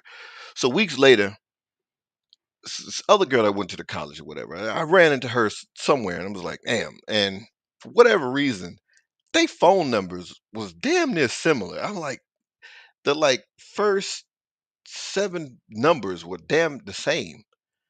Area code, um, prefix, whatever. It was all the numbers were all the same. I was like, damn, I was like their phone numbers were all the same. Back then, actually, the prefix was all the same because we didn't have to use a prefix back then. They didn't run out of numbers. So the first three numbers were the same. Then like the last four numbers were similar. So one night we're at my man's house. We helping my man move. And he so it was just like, all right, so man, my man had all kind of steaks or whatever, so we grilling and just kick back and oh come on through whatever. So I'm like going through the Rolodex, I'm like going through my mental Rolodex or whatever, and I'm like just all right, I'm gonna call and see who available, come through with your girls, whatever, like this or whatever. So I dial a number, I dial a number. I'm thinking I'm I'm thinking I'm not dialing my spades partner. I'm thinking I'm dialing the other girl that I ran into from the college. So I call I'm thinking I dialed that number now, right? But I actually called old girl my spades partner. So I called her and was like, "Yo, so and such there." I didn't recognize the voice. She's like, "No, whatever." And then hung up. Then was like, "Damn." The way she said it, it's like, "What? Hell no." Hung up. So then I'm like, "Oh, dang." So I was telling my man, "Yo, my man, call, call back, make it like you. She was like, hell no. She recognized my voice. Was like, nah, it ain't even like that or whatever. Like, nah, you ain't playing me like this or whatever. I was like, oh. So now I'm just like, now I'm all jacked up. So I'm like, oh god. So long story short, I lost my spades partner and didn't convert on the other one either. So I'm like, I just had a bad night. So I look back, I'm like, how the hell did I do that?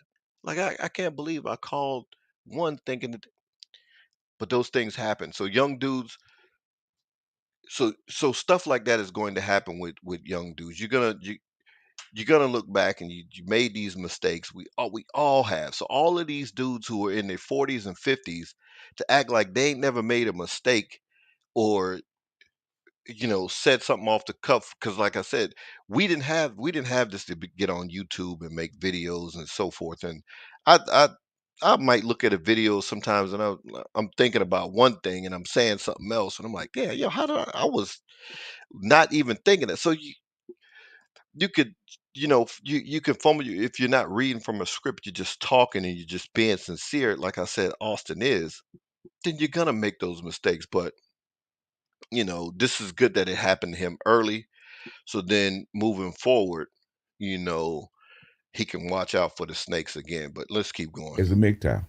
They went after turd flinging monkey as a MGTOW.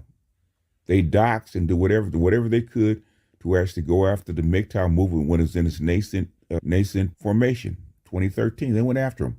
Whole hog, name names. Guess what it did? It only grew. It started to splinter. Now there's so many splinters of MGTOW you can't even count them. And now the message that they were talking about is all over the place. Now the MGTOWs have gone from barely getting 10,000 subs to like you get people with 2, 3, 400,000 subs. All they did was rebrand them, take the MGTOW off, rebrand the message, and now it flies right through. Coach Greg Adams is one of them. Now the MGTOW message permeates through the whole manosphere, through the whole red pill. Andrew Tate is a culmination of all the red pill logic, whether you like it or not, in an amoral form. Why they're scared shitless of Andrew Tate. Black women are scared shitless of passport bros because we finally took them up on their offer. We ain't gonna do shit for you till you leave. So now we're leaving. That's not gonna change. Why? Because the environment that black men are in is not gonna change. They're not gonna come back to you just because some chick in Brazil decided to put the mouth on one guy in one country, and you think that's gonna stop anything. All it's gonna do is start a bigger rush toward the doors because we know how mean and sinister you are. That was not nice. That was uncalled for. And that will not be forgotten. Now, up to now, most black men, I said the vast majority, like 99% of black men, had saying nothing but praises of Brazilian women. How nice they were, how accommodating they were, how understanding they are, how sweet they are. Even the women that were prostitutes, even the women that were out there selling sex, they were saying how genuine even those people were, even those women were. This feminist thinks that she's protecting the reputation of Brazilian women, protecting the good name of Brazilian women, getting ready to ruin it, especially with black men in America, because you keep this up, we're going to see you as we do the same chicks that we see in America. Let me stop him right here. So, like I said, to me, his analysis is pretty good on this. And the advice that he's given Austin is good as well. You know, like he's saying, it's it's so crazy how people are celebrating as if the passport, this movement is done because of one, like he said, one woman in one single country when there's God, I don't know how many countries, 120, what is it, 126 countries out there, whatever. So this is just one. And you have 54 on the continent of Africa. You have how many in Central America, and then you count the Asian countries. I mean, it's just one in South America. And you know, you have so many other countries out there that brothers can go to, but somehow or another people are rejoicing that it's over. like I said in the with the Kevin Samuels thing, the genie is not going back in the bottle. This is, and I said this before he passed. So the genie is not going back in the bottle. It's just not going to. It all of these things are happening for a reason. They didn't happen. They're just not happening just because. From Kevin Samuels to Passport Bros and all this stuff. All this stuff is happening for a reason. Why? Why are these things happening?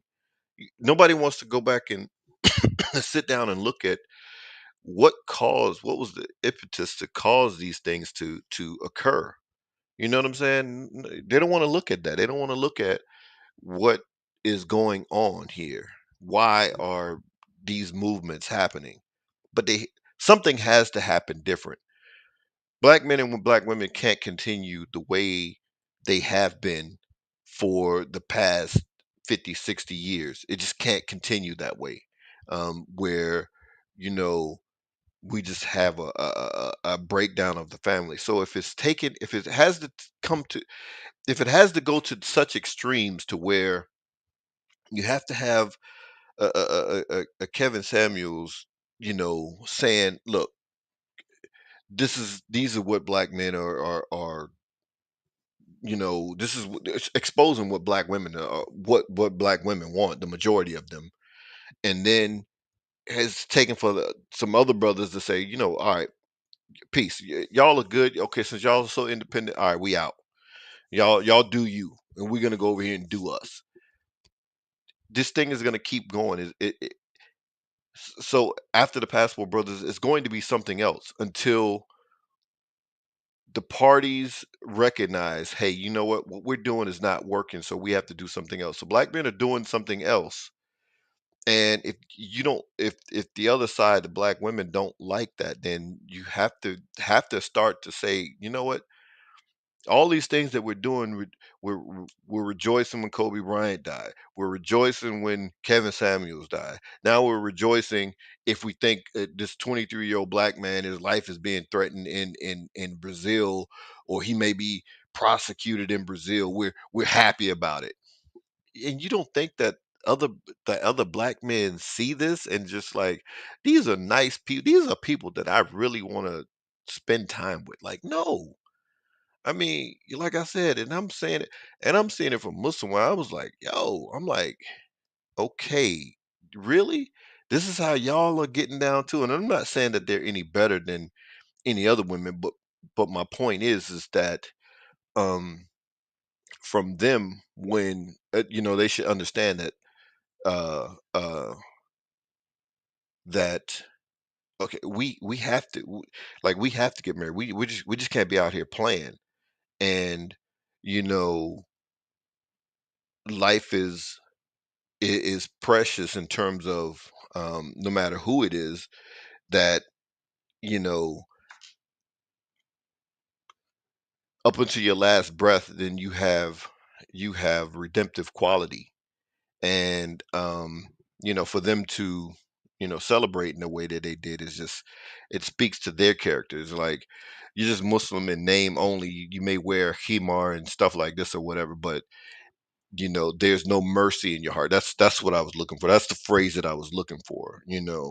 There's supposed to be some type of mercy in your heart for people, just in general. You know what I mean? Like, there should be some, and there is none of that.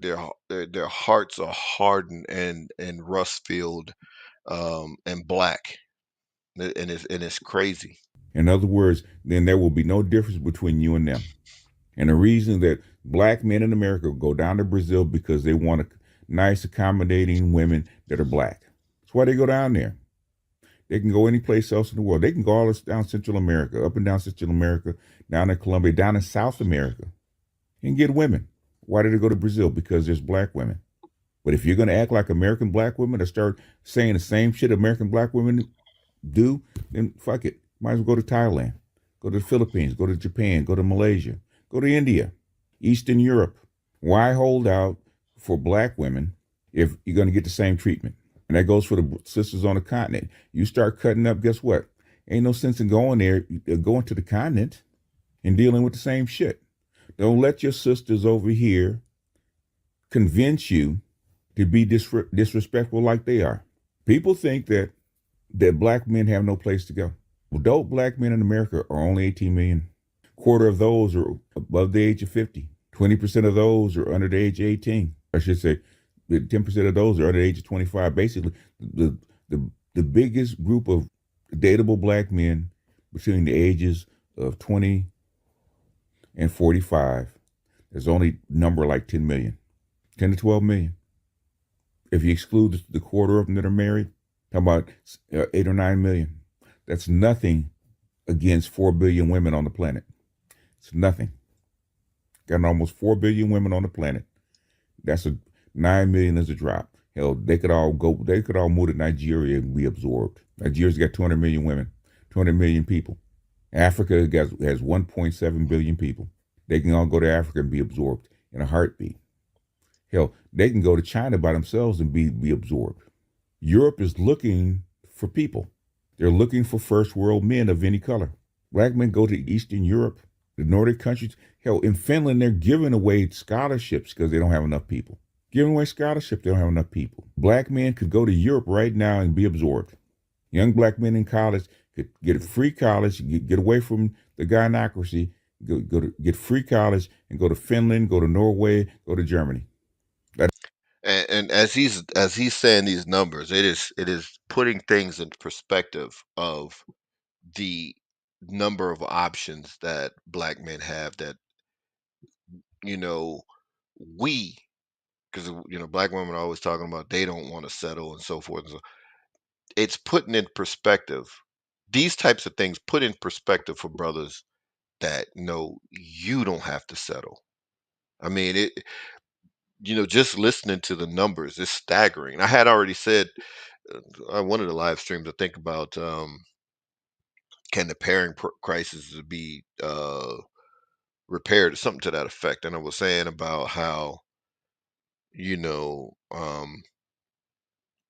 black men being less American black men being less than the population of American black men is less than the population of American black women. So just from those, and I only looked at that number, right? And it was saying how um the ball is in black men's court. Well, man, when you start thinking about from a global standpoint where you know black men are essentially in demand. um like I said, it was laughing. I was laughing about some of those Filipino women clowning and saying, "Hey, we love our black kings and all this kind of stuff or whatever," because we are conditioned. Man, a lot like Austin said it to the clown there earlier on the Houston show that he cooks for himself. Some men in some parts of the world they don't cook at all. They don't know how to cook. So we've been trained and conditioned to where we've learned how to cook, we've learned how to take care of the house, and we so hell, that's damn near like a godsend to some of these women. We're like, what?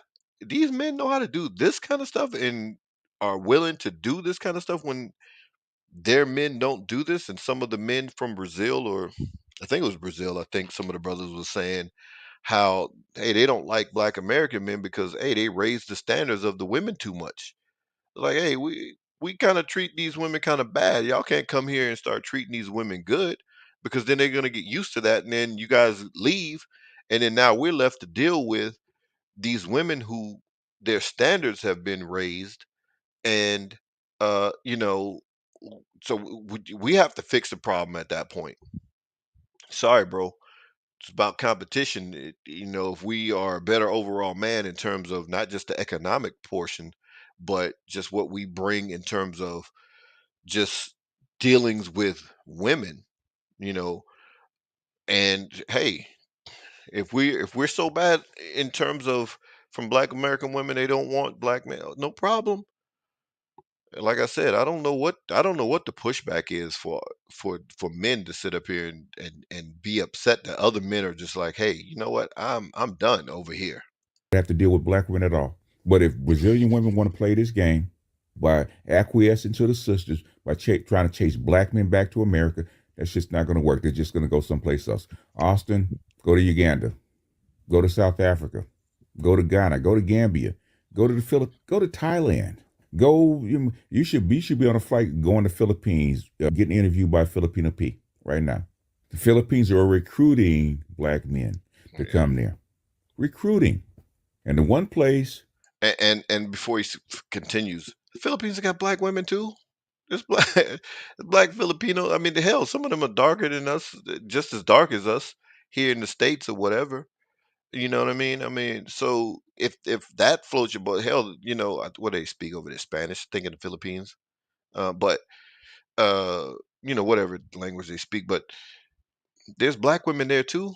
Hell, all over there you see, you know, uh, women or men and women with afros and so forth. You could definitely see that African phenotype, or the African genes, I should say. Their phenotype is more Asian, but whatever. that's a black man's dream, which is Brazil, Salvador Bahia, especially because there's nothing but black women and black folks up there. This is what we get. We go to a black sector, the blackest sector in Brazil, and this is the kind of treatment that we get. And he's down in Rio, you hear none of that. All the brothers down in Rio doing their thing, and in Sao Paulo doing their thing, you hear none of that. You go to Salvador Bahia, one, not even a misstatement, a misunderstanding, all of a sudden you got all these chicks running to the police. Now you can keep this up. If they keep this up, hey brothers, let them have it. Let the white men have them. Let the white men go down to Brazil and have a good time, man. We need to go someplace else. If they don't want passport bros in Brazil, man, you got another, 200 countries you can go to. You got 200 countries you can go to. You got a whole lot of white countries that need people because their birth rates are down so far. Hell, you can go to freaking Korea. Their fertility rate's down about 7. They need you to go knock up some of these chicks. So Austin, keep your head up, bro. It looks bad, and I told Kevin this back a couple years ago. It looks bad, but guess what? They talking shit about you, but guess what? Every time they talk shit about you, they carry your name. So every time they talk shit about you, make them spell your name right and spell it for them. They want to cancel you? Yeah, go ahead and cancel me. Auston Holleman. Get it right. Anyway, that's all I got for this one. This is BGS out, and I'll see you guys on the next one. Peace. All right. So I just wanted to get that there. I thought it was very good advice.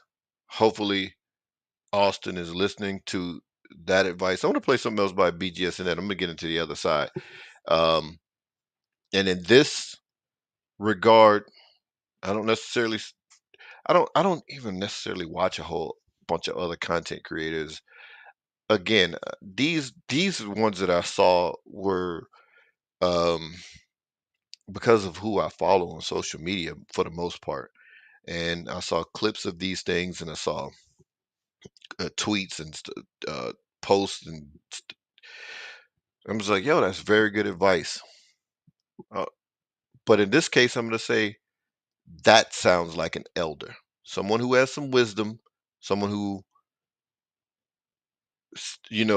to me, is sincere about, hey, he cares about the brother, even if there is an element of, okay, he's because I'm not SYSBM or MGTOW. I'm not any of that stuff or whatever. I'm not a IBMOR. I'm not. I don't. I don't guess I would follow myself, and I mean I understand it. And I have my ideology. I guess portions of my ideology understands that, and I can agree with some of it in some form or fashion. I don't agree with it all 100%. Hell, maybe not even, maybe about 25%, 15, 20% maybe. But um, so because like I said, I get it. Something has to be done, and you know, in order for things to get right, if it's gonna take that, I don't know. Like again, we have to wait and see. But I know what can't continue is for black men to continue to deal with women who absolutely believe that they are better than their men. That can't continue, because we have a lot of work to do, and we can't do it. We can't do it doing that. But anyway, so I'm gonna play one other thing. I saw this as well after looking this. I checked BGS his channel, and then I saw this, and I was like, I started listening to some of it. I didn't listen to it all. I don't even think I got. It's 2 hours. I don't even think I got like. I maybe got 30 minutes in, and then I had to do something else. But um, I there was a couple of things that was said in here. I'm gonna bring it up here. There was a couple of things that was said in this live. So he did a live a couple of days ago, 3 days ago. He did a live, and oh, you know what? I'm covering that up. Jeez, let me bring that up here. All right. So he did a live here. Actually, hold on. Let me do this. If I can I get rid of that? Yeah, there we go. All right. There we go. Well, nope. Now that took it off the screen. Hold on. Wait a minute. Let me Jason Black was shaking Austin Holleman. hold on. Dude, Before they tried to ban me from the stream when they. hold. Playing too early. I'm trying to figure something out here. Okay, there we go. I got rid of it. All right. So yeah. So now you can see the whole statement here. So Jason Black had did, I guess he had, by this point he had did, I guess, a couple of lives with Austin or about Austin or Passport Brothers, whatever. And I guess he had did one on the Stephanie Rivera stuff or whatever. And I'm guess I'm getting my timelines right. I don't know. This stuff is like a blur. But anyway, they say he was just shaking Austin the whole. I don't know what he was trying to say. Shaming must have been shaming. He was shaming Austin the whole time, and all the people in Jason's Black stream could do was threaten to ban me from the stream when they couldn't beat my arguments. I'm like, I didn't see the conversation that he was talking about because Jason's, I think his lives were like 3-4 hours, and I'm like, I can't watch it, so I don't know at what point that the brother came in there and I wasn't going to listen to that whole stuff to figure that out. But anyway, so in this I'm gonna start it here. There's gonna be a couple of things that he's gonna say. One of the things I think, I don't know if he's gonna get to it in this particular portion, but BGS was he said that he doesn't listen to Jason, and he was like he's catering to women are his audience, so he's catering to women. And it was funny because I was like, when he said that, I was like, I wonder if that's the reason why I can't listen to Jason Black. Like I used to listen to some of his topics on his other channel, the black I guess the black channel, the Black Authority channel or whatever. But this business channel, I can't listen to any of that stuff. That is like cringeworthy for me. Other people like it, and he has a good following, but I can't listen to any of it. And let me just I'll play this, and then I'll talk about Jason Black when I get to his stuff. Couldn't beat my arguments. It doesn't matter, okay? The thing is, it doesn't matter, okay? Austin just happened to be the right guy at the right place at the right time, right? He was 22. He couldn't start this by himself. It was just time for this to happen. Okay, you're coming out of COVID.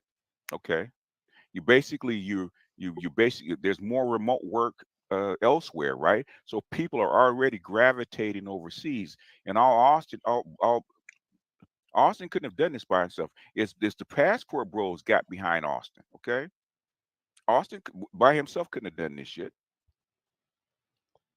Next thing we know, you see passport bros, all kind of Brazil Yesh and all kind of people putting TikToks and videos and stuff like that. Motherfuckers up there making money. Okay, you're making money because of what he's doing. Because the lightning's coming to him, and you guys are feeding off the electricity. And then when something happens to him, all you guys, oh man, you doing too much. Shut the fuck up. Okay. And this is portion why I wanted to play because he's given analysis on the whole on the whole of the situation, and in terms of even what I saw, because it's when Austin was taking the message to, um I guess, a different level, because like I said, a lot of his videos went viral even though he only has 39, 40,000 subs or something to that effect. He only has 40,000 subs, and so he didn't blow in terms of subscribers. He didn't have like one of those types of, Kevin Samuels type of, he went, one or two clips or whatever, and then boom, it's like this extraordinary growth in terms of subscribers. Now, but a lot of his videos were they were doing a lot of numbers in terms of Twitter and TikTok or Instagram or whatever, just social media. A lot of those posts were going, or his portions of his videos were going viral. So his message went far very fast, and brothers got behind him, got on the train with him, and he's out front, so brothers or what's that's smart. It's smart. Okay, now people are talking about passport, but that's in the lexicon. That's you know. So hey, look, let's start making travel channels and passport brother channels, and then when all of this happened, then it's exactly what BGS said, and I've seen it. But Austin was doing too much. He was, come on, man. He don't know what he was doing. He don't know what he talking about. The guy just, you know what I mean? Like, dude, you can't jump ship now. And this is kind of what I wanted to. Like I said, he's, you know, love him or hate him, agree with him or disagree with him. In this setting, BGS is speaking like an elder. He has a good understanding of the issues and the foresight, and he's saying what makes the most sense in terms of how to win or how to continue the moving forward in terms of whatever mission that you're doing in terms of passport bros. I think he's on point here.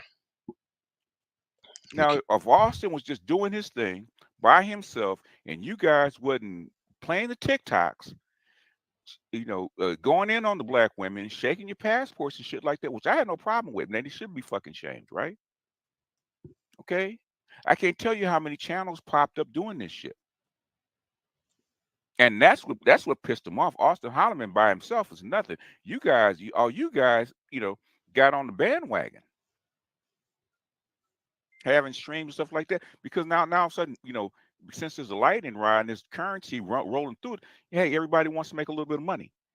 So you guys gonna back off and stop showing the TikToks and going in on black women and tamp your stuff down? And you could, because you guys are doing too much? I doubt it. I doubt it. It's one incident, it's one bloody nose. So what, man? You live and you learn, okay? If you don't feel safe, that's the first thing I said. If you don't feel safe, they don't want you in fucking Brazil, man. Bounce. Go to Thailand, go to the Philippines, go to China, go to Japan. There's a whole host of places you can actually go. Go to Uganda. Go to Uganda. Let me see. There's something else. Let me see if I can.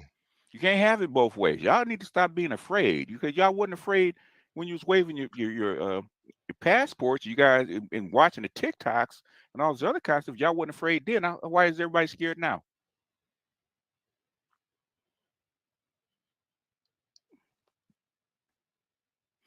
It's not alive and well, man. Basically, it's one incident because of Oh social yeah. Okay. media. Here it comes Okay, now. and the main people that are behind her are the same people that didn't like travel bros in the first place. How many other Brazilian women you seen on camera with, they have the same access to social media. If they didn't want the brothers down there, they can go on camera. They can say that they don't like passport bros. They can voice their opinion. We got to go. Lord knows we got thousands of black women, nobodies that are black women talk about passport bros. If the women there in Brazil didn't like passport bros, they can get on TikTok. And we didn't see that. They can get on Facebook. They can get on Twitter. Yeah, we haven't seen that. Hell, there's been a ton of them on Facebook, man, forever. I remember this is back in 2010, man. I was going through a Brazilian Cupid. You know how many Brazilian chicks hit on me through Brazilian Cupid, and they had a Facebook page? Okay, they got social media down there just like everybody else. If they didn't want brothers down there, they would say so. This is the only bitch that said something. and you guys are acting like you guys acting like the world just can't like, oh my God, we can't do what white boys do because we black, so we got to run and we got to hide out and do our stuff in private.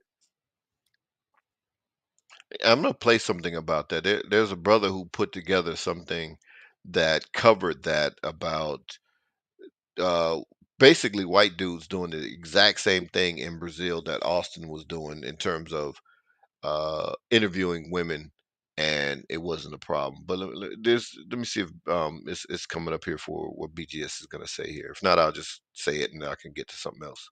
You didn't do that for the past 6 months. You guys were showing off the chicks and waving passports and doing all kind of shit, man. But now that one Brazilian chick hits back, everybody, ooh, man, you all doing too much. Well, shut up. Man, shut up. If they didn't want you down there, it's real easy. If they didn't want you down there, we'll run you out. Okay, real easy to run you out. If the men don't want you down there, it's real easy to run you out. If those chicks don't want to date you because you got a blue passport and you got some extra money, they'd run you out. Okay, trust and believe. He went right over to Thailand on a date. In fact, he was actually on a date with a chick. So what did he really do? Now, evidently, what happened in Brazil didn't hurt his reputation in Thailand. I ain't seen no brothers popped up saying they getting attacked by foreign women. He had one loudmouth chick that put up a couple posts and got a little notoriety, and y'all acting like the whole world just came to him, like the white man gonna come down with the black women in tow and reclaim all these black men and haul their asses back to the states. Come on.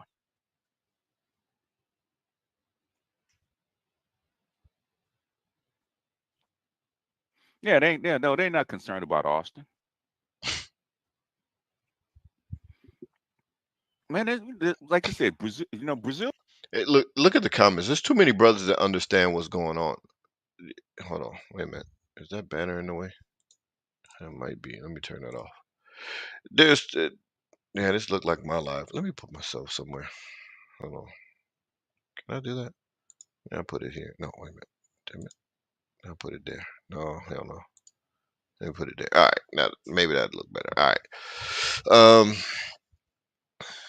Oh, so yeah. So what I was saying was, there's too many brothers that understand what's going on here. That you know, and like I think that's the issue. I don't know where BGS is gonna say whatever. I'm gonna just say it. But one of the things that he said that on this particular live, he was saying that he said that I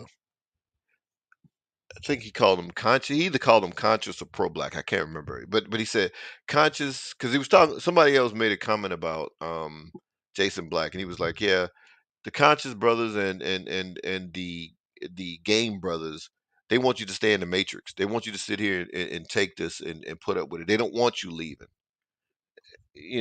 And that's kind of what I'm seeing.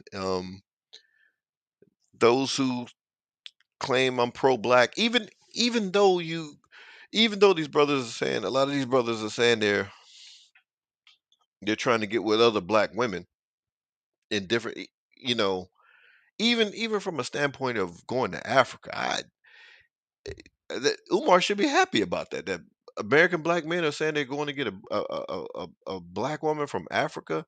I would think that that would be right up Umar's alley.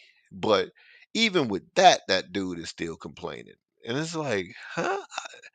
Like, make it make sense. I, they're going to Africa to get a wife in Africa, and you're still upset. Who doesn't have a wife, by the way? You know what I mean? Brazil's a major country, Let me see. but like I said, there's more expat Let's see. black men on the continent than there is in Brazil. Okay, and mainly because of the language barrier. It's easier to go to some place that speaks Spanish. Portuguese. Other than Portugal and a couple other countries, and Brazil and a couple other countries, nobody speaks Portuguese. Okay, nobody speaks Portuguese. Okay, it's mostly English, a little French, and some Spanish. Right? You go to the continent, it's English and French. Come to the United States, the vast majority is Spanish. How many countries you got that Oh, speak where is Spanish you that, can go man? to? Let me To try to move okay, this. and cheaper, and without a lot of hassle. They ain't say shit when the Chinese men are running through all them African chicks. Phew, that's crazy. I just read a report about that, about how they're leaving so many single women or single mothers in Africa, that these Chinese dudes are getting these African women pregnant and then bouncing, going back to China. They don't say nothing about all the Japanese guys that run through the Brazilian chicks. They don't say shit. Let's You see. know, Europe has a bigger presence in Brazil than than the passport bros. We're a minority. Hell, there's more white women that go on sex tourism in Brazil than American black men. And she ain't going after them white girls that go to and bang. Okay, let me see. No, no, I was told this by a white woman when I was in Guatemala that she was in Yeah, he was. to Rio when it's carnival, right? But the white women go to South Bahia. Hold on. Let me see. Y'all can freaking disagree. I know too many people that are expats. I got too many. Let me see. I know people. I know have people that have been in and out of Brazil quite a bit. Yes, okay. Just because. And then you got MGTOWs that didn't care because I don't. You guys have all this disagreement and all Okay, this I smoke don't know about where it. it is. I don't know where it is. We'll get back to it. But anyway,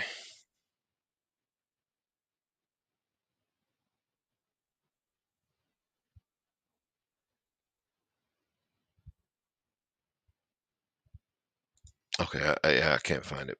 But anyway, let me keep going. So that's BGS. That's his take. Okay, and let's go here. I can say, I'm gonna play. I'm gonna play. Actually, I'm gonna play this from. This is this happened in about September. Jason Black did a live stream. Austin popped into the live stream. And this is portion of the conversation. I can't play it all, but I'm gonna play a portion of the Got conversation. his lights, camera, action together. I don't Okay, so know what's the yeah, this call is here right. tonight. Okay, it looks like Austin has got his lights, camera, action together. I don't know if you want to drive around like that, brother. The police might pull you over for DUI, so I don't want that to occur.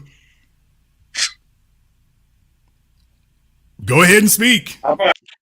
I mean, the one of the and I'm kind of biased here because I'm like, one of the worst things is to try to be funny and then just not funny. Like I again, like I said, I used to listen to some of his other uh videos on his other channel, and it was more serious, and I could appreciate that better. I cannot listen to the business at all. I tried listening to some of that back in when he had this thing going with Kevin Samuels, and then so I tried to understand what he was saying that Kevin was stealing of his, and I really couldn't, because I couldn't listen to not even one entire broadcast. I think the only one entire broadcast that I did listen to, and of course, again, I did give him major respect and credit for it was the live stream that he did, I think the day or two after Kevin Samuels died, because he didn't say he didn't say anything initially. I guess he was waiting to confirm that it was true, because like a lot of people, you saw it break early that morning, and then it's kind of like, okay, this is just a rumor.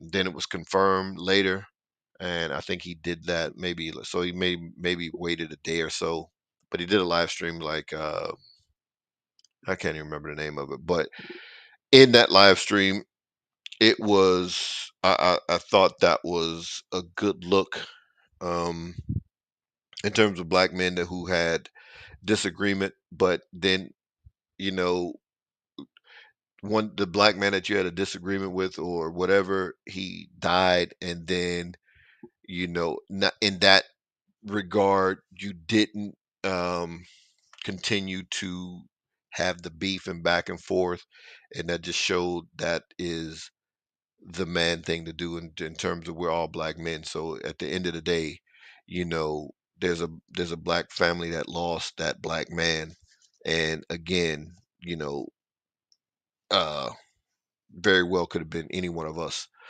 So I had a lot of um, it was just a respect there. I respected that, but in this regard, I do not respect a lot of the how he's moving because he himself is in Generation X, and I don't know exactly how old he is, but based on some of the things that he's said in the past, that I've heard him say in the past, I've never heard him actually confirm his age, but he's in Generation X. I would dare say he's twice as old as Austin. Austin is 23. I would think Jason Black, just based on, we're around the same age. And so he's twice as old as Austin. And sometimes I can't tell. When I was listening to this to do the research to this thing, I couldn't even listen to it all. Um, this one I listened to the most because I wanted to see how Austin was carrying himself because this is a dialogue between him and Austin. But some of the newer videos that he put up, it's like 5 minutes, and I'm like, okay, seriously, you could tell, because like I said, BGS said in that live stream that the majority of and I don't know how he knows, I don't know if this is totally accurate, but it kind of seems that way based on some of this. He's playing too hard to the cheap seats, in my opinion, about Austin Holleman.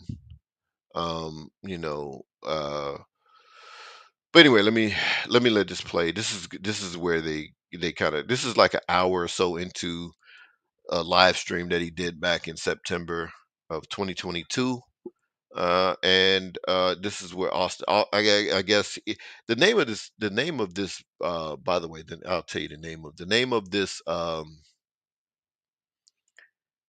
name of this live stream he had was "Does Passport Pimping Work for Men?"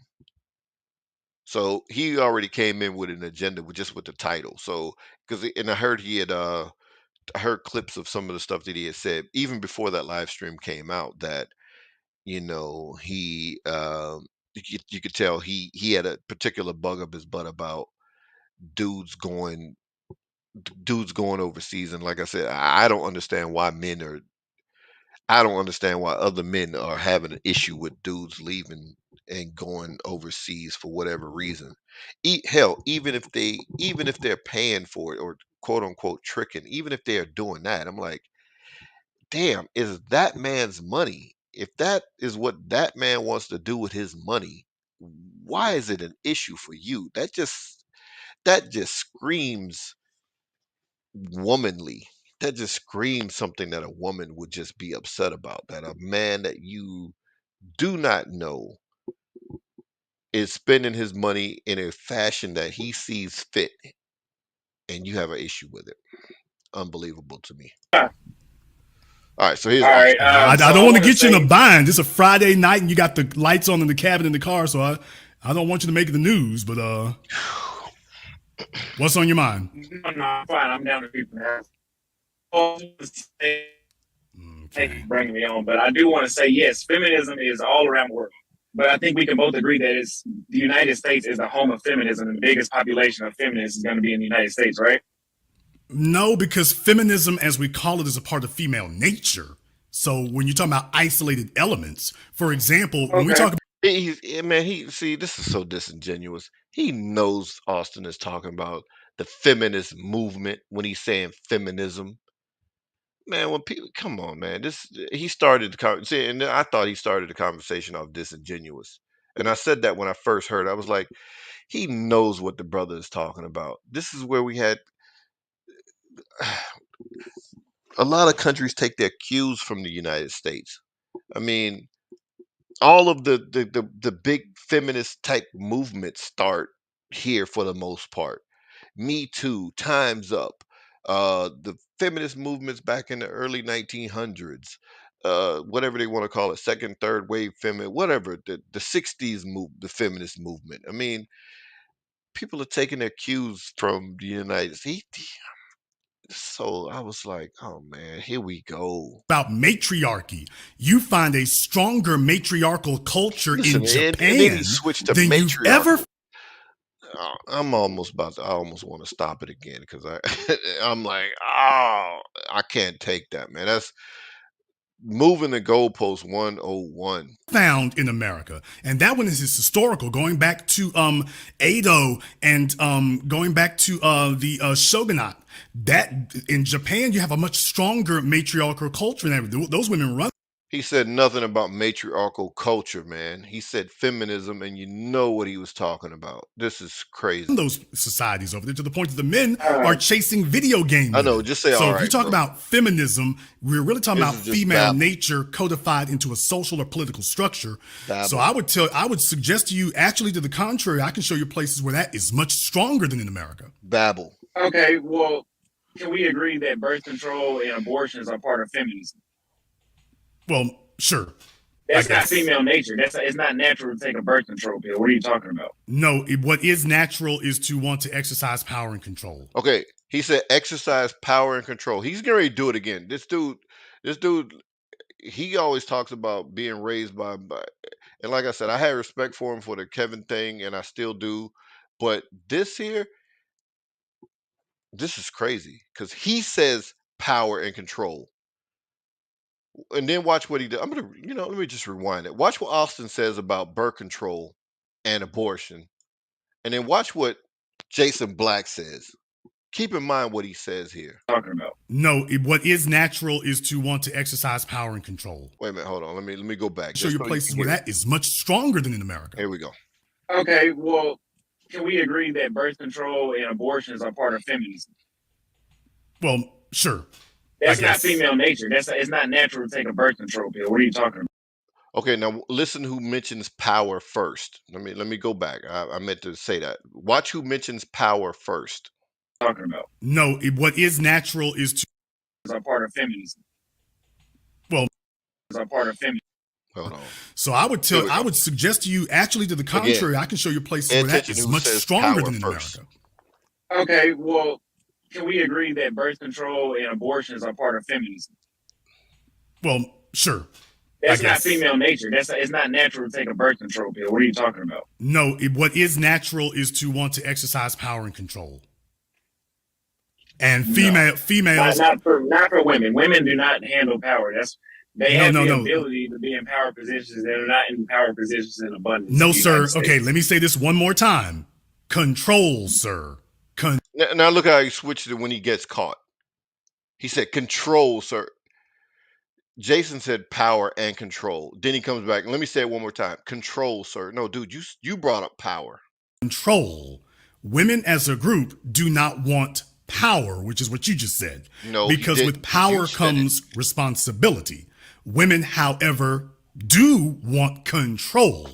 So what they want is benefits without accountability. So I'm using these words correctly in their proper context. No, what you said is power. I said control for a reason. So yes, they want to control who gets born. When they talk about what the so-called second wave and third wave feminist figures. Babble, man. This dude is babbling. This is why I can't listen to this. I was like, okay, now I understand why I don't listen to this. This is babble. Because Jason brought up power and control. He said it first. Then he switched it and put it on Austin. We see this type of behavior all the time on social media. Even when you're typing something, you could be typing something out on Facebook or Twitter, and then it's there clear in text. And then a woman will flip exactly what you wrote. You can see it. All you have to do is go back and read it. You could just copy and paste it. And a woman will flip that and start talking about something totally different. And then put it on you that you said something. This is exactly what Jason just did. He said power and control. And I'm sitting up here, and when I was listening to this, I was half listening. Wait a minute, you said power, and I had to go back, and I'm like, wait a minute, this dude just. And Austin is keeping his composure. There's mistakes that Austin did in this thing here, but here he's keeping his he's just like, all right, and it like he understands because he's done that with women. He's had the same conversation with women before, and he's like, all right, because once you start getting into someone's just like you don't have a tape recorder that you can play it right back to him, so you're just gonna start arguing about, no, you said this, no, you said no, you. And he's adamant that no, you said power, and Auston didn't say power. Out is, don't you realize we can control who is born? That's a hell of a lot of leverage to be able to use if we're willing to become very wicked people. Well, guess what? There's a element of the female psyche babble, that turns in that kind of vein. I'm going to say, use the word wicked way. And they found a lot of women who are willing to sign on to it if it gives them quote unquote control. So then you have the laws start to shift to say, okay, the babies ain't people, but we're going to give you autocratic control and rights if you can have a baby. So now you've got all kinds of control that you didn't have before. Boy. Now it's been politicized and weaponized in a way that there was no legal framework before. There wasn't even a social framework. That's what you're seeing now, is individuals exercising control. That has always been an element of female nature. Okay, and I also heard you say that the women want to come back to the United States. Is that right? That the women want to come back to the United States? Yes. Which women are we referring to? Foreign women. I've traveled. Yes, Okay, sir. I'm a person Sir, that traveled. right now, the governor of Texas between the governor of Texas and the governor of Arizona, they've transported over 10,000 people who come across the border from Mexico to D.C., Chicago, and other states. He's not dealing with women in Mexico, man. He's dealing with women in Brazil. If you would have brought up an example of saying women in Brazil want to come back and they just brought over 10,000, not people right over the border who walking across the border. I mean, I'm not gonna play all of this. I can't. I'm not gonna sit through this again. I can't do it. I just want you to get the tone of how he's talking to Auston, because, like I said, this happened in September. I'm gonna play something that happened before September, and then look at how he dealt with it. So right now, America is one of the only places on earth. I live in Texas. Okay, I know. slow down. America is one of the only places on earth where people by the. I mean, dude, you're saying a bunch of babble. You're talking. He say one word, and then you roll off 3-4 paragraphs talking about nothing, and then he just trying to say, hey, I live in Texas, I get it, so he can try to stop you short so y'all can have a conversation, not a monologue. And then you're like, slow down. It's like hundreds of thousands risk their lives to come to I'm saying hundreds of thousands. The number now is actually millions to illegally enter from all over to get 6 weeks. Okay, let's tell you from going to Brazil. I've been. Hold on, let me. Yes, I know that. I live in Texas. I'm aware of the population. There are a lot of illegal Mexicans, but I can tell you from going to Brazil. I've been to Brazil and Colombia. I've been out 3 times a year. I'm actually about to go out again in 6 weeks. There are not a majority of women in those countries that are dying to get a green card. I even have footage of this on my YouTube channel from the guy that you said they had veneers and was a lame ass. That dude, his girl, I met her. I have her on video and 5 of her other girls confirming this. Send me your phone number. See, no response there. And look at how Auston is handling himself. Like I said, he's gonna make a bunch of mistakes in this talking to Jason. And again, like I said, I think that's just he's sincere about what he's doing. So he's being honest. He's just being honest. He's not filtering what he should or should not say to different people, to me, in this interview or whatever, this dialogue. How do you do that? I don't know how to use Zoom. You don't have to do it over Zoom, sir. My email address is handlethebusiness@yahoo.com. All right, hold on. And by the way, he won't be your friend very much longer. Just you've been properly. Right, that's why I said you're a friend of his. Early 20s. So saying these fraudulent things to impress dudes in their. Okay. All right. Basically, Jason was starting to say it's just the shaming, because Austin said it. He was like, just getting into shaming. Dudes in their 30s saying stuff to impress dudes in their 20s. Austin's in his 20s. This other dude that they were just talking about is in his 30s. He's just saying stuff to impress him. Okay, whatever. Dude, the naive, impressionable dude in his early 20s. Did I call it or did I call it? No, sir, you didn't call it. I've been wanting to go to Brazil since I was 6 years. Okay, here's the mistake. Number one, and it's a big one. I don't know what possessed Austin to tell this dude this stuff. Did I call it or did I call it? No, sir, you didn't call it. I've been wanting to go to Brazil since I was 6 years old. Okay. Why on earth would a black male want to go to Brazil since, quote, 6 years old? Where are you people from? Well, my mother's from New Orleans. Okay, where's your dad from?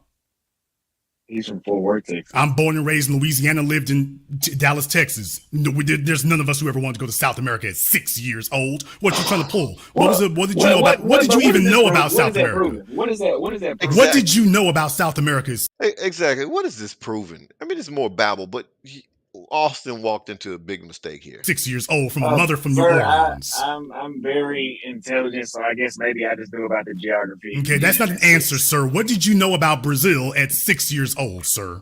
At 6 years old, we had the internet, so I had access. I've always liked the light-skinned, curly hair women that they have down there. Okay, you might be too old. So what you know about Austin threw a little shot, and he's right. We grew up in a different time, man. At 6 years old, we didn't have access to the internet. You know, I tell my kids all the time, the stuff that they learn, like my kids, like, you know, they grew up, all of them, they all like animals. Yeah, you name it. You know, I have some that just can sit and just rattle off animal facts and statistics and so forth. You know, sometimes they'll tell me certain stuff that I'm like, I didn't know. And I'm telling them, I'm like, you know, I said, in order for us to learn certain things about animals, let's this is dogs, for example. I told him I had to buy books about dogs in order to learn about dogs and the different breeds and their histories and so forth. You know, I said, hell, we had to have encyclopedias, or we had to go to the library and check out books, and you know, these, and then I said, and if they didn't, you know, if someone didn't write a book about it and we just didn't know, so there's animals out there that they didn't have books written about that you didn't know. And so they'd come and tell me, I said, man, you know, they grew up with a time to where they've all had access to the internet. You know, whether not as early as Austin, because this is crazy to me, but you know, they've had access, you know, to the internet. They've been born in the internet age or whatever. I'll put it that way. So once they got older, and it's like, okay, now you can start using you can start using your computer or your laptop or whatever, and start searching up facts or whatever. And then as they got older, you know, then they got phones or whatever. So now they can just look up statistics, and they'll tell me certain stuff, and I'll be like, okay, I didn't know that. I'm like, you know what I mean? And so when he said it just then, that he was 6, I was like, yeah, damn, you know, I got a son that'll be his age this year, 23. Yeah, my son will be 23 this year. And I was like, damn, he's right. When he was 6, he had access to the internet. Jason didn't. I didn't, because we grew up in an age that didn't have it. What you knew about Brazil at 6 years old was they had light-skinned women's. This dude, man. Yeah, and I grew up, and when I started dealing with the bullshit women here, I said, let me go try those. Okay, let's back it up to 6 years old. I want see he ain't like that. When BGS said that, and I heard this, and I was like, damn, BGS might be on to something. Because when he said, when I'd start dealing with the BS women here, and then he hurry up and want to change the subject. And I was like, his audience might be largely female. And he's playing too, because this is the business channel. Go to Brazil since I was 6 years old. What do you know about Brazil? Well, they had I saw cute women on there who claimed on the internet to be from Brazil. You haven't answered the question. You think this is a got you moment, but this is silly. Just a waste of time. Yet, by the way, he thinks he did, but he didn't. So we're lying about if they were actually the photos I seen on. What kind of argument is that? No, exactly. Sir, I'm saying. You see what I'm saying? This dude is 23, and what, why are you harping on this dude, man? But again, Austin walked into it. He made a big, huge mistake right here. A photograph on the internet with no context doesn't tell us, it give you any motivation to go to a place. No. I saw a woman who claimed to be from this place. She would have to be the wicked of the good witch of the West for that to Oh make my such an God. impression on a 6-year-old, sir. They, they they look that good, yeah. Why would a sir at 6 years old we're still talking about girls are icky and have cooties? What kind of household were you I, raised in? I was watching pornography at 6. I wasn't the average 6-year-old, I guess. That's the mistake that he made. He shouldn't have said that. He should have kept that to himself. Like everything ain't meant to be spoken. You know, I would have just moved on. I was just like, dude, I'm not gonna like. Why are we going back and forth over this? I told you that's my answer. I wanted to go there since I was 6. It is what it is. What else? Are we gonna have another? We're gonna move on and talk about something different. But Austin, he should have kept that to himself. And I think he was getting frustrated. And then again, like I said, just being sincere and honest. If that's what happened to him when he was at 6 years old, my mouth dropped. I was like, well, damn, that's because that's a jacked up thing. It is not a good thing to have that pornography imprinted on your brain at such a young age. Hell, at any age, really, because they're talking about how bad the effects of pornography is, no matter what age you are. But I can't even imagine at 6. I mean, but I don't know what Jason is talking about. That whole we thought girls were icky. You might have thought girls were icky.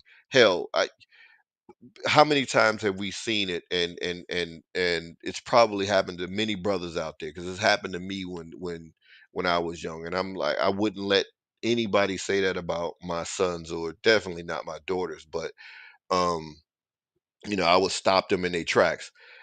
Yeah, I remember being told by just grown women at a young age, "Oh, you're gonna have so many girlfriends. Oh my God, you hear that kind of stuff." And I know brothers have heard these things when they were young. We don't know what it meant, but to sit up here and be like, "Okay, girl, we thought girls were icky. We thought about having girlfriends and crap like this, and didn't know what necessarily it mean. Like you see a little pretty girl, you like a little." I remembered stuff like that. I'm like, oh my gosh, I never forget, when did that movie come out? I'm gonna look at this movie up. Um, that movie, Car Wash.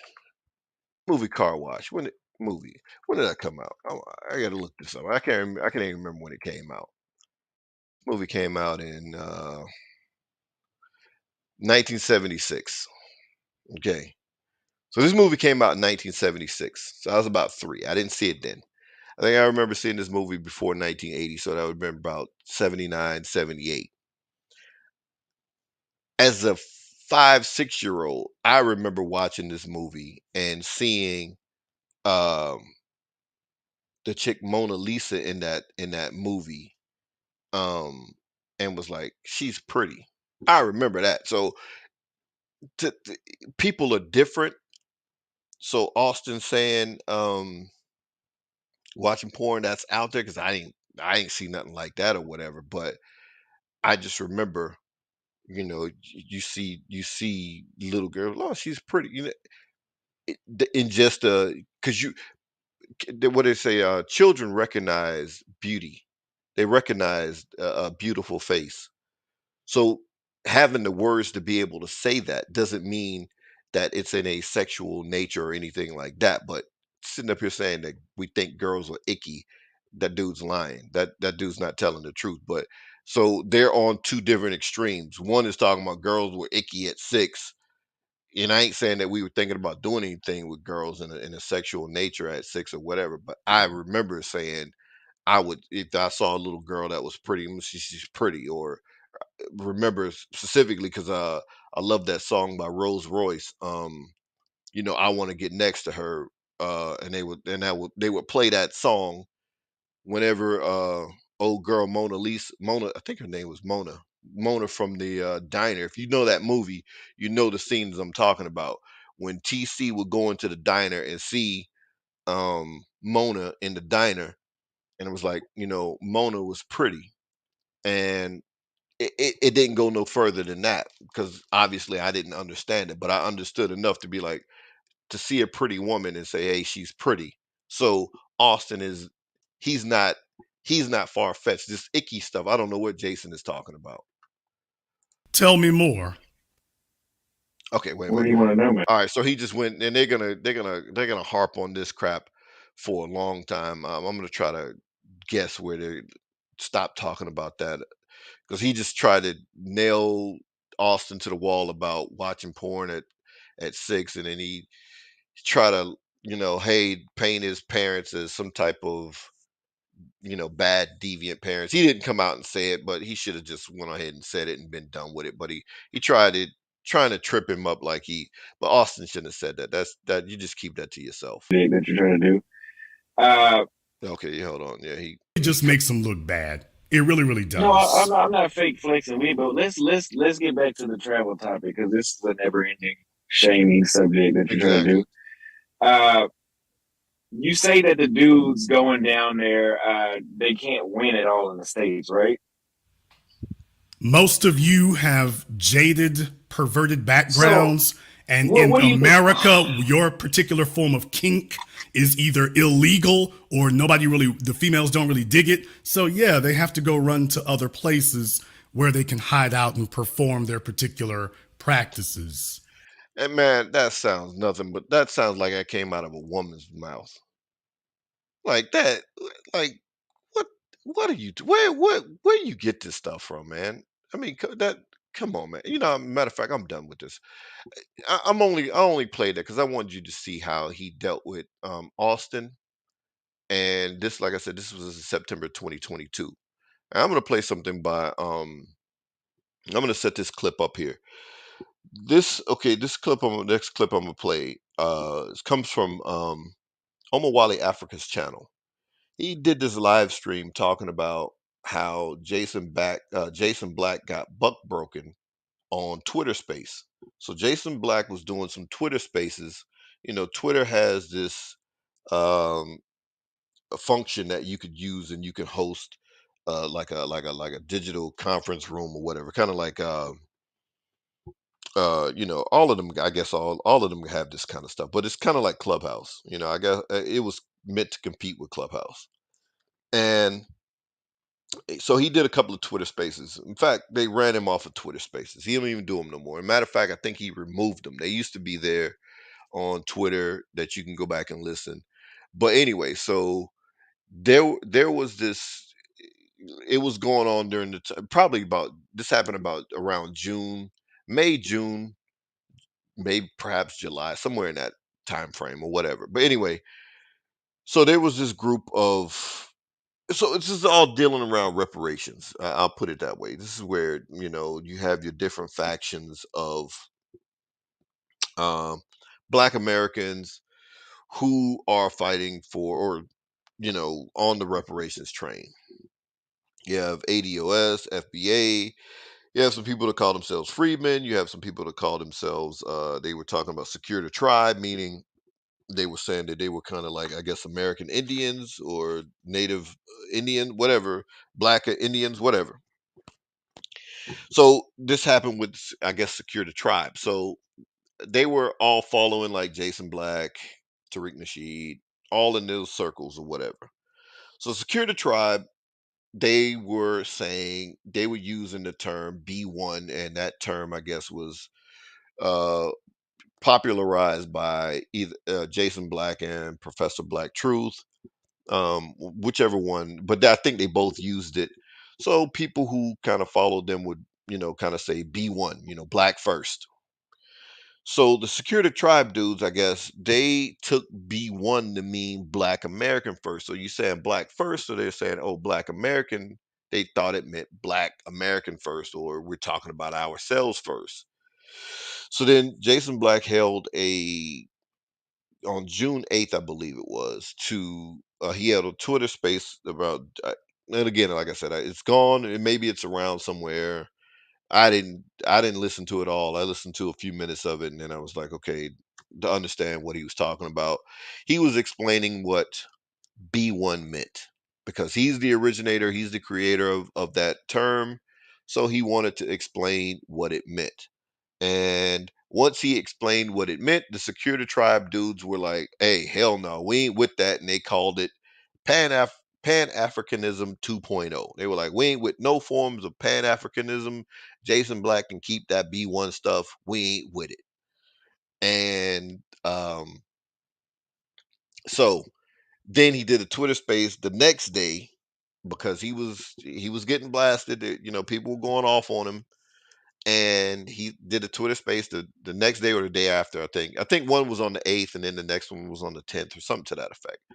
8th and 9th, or 8th and 10th, somewhere around there. Anyway, so he did the second. So the second Twitter space. Now he wants to get some stuff off his chest, and he wants to clarify his position.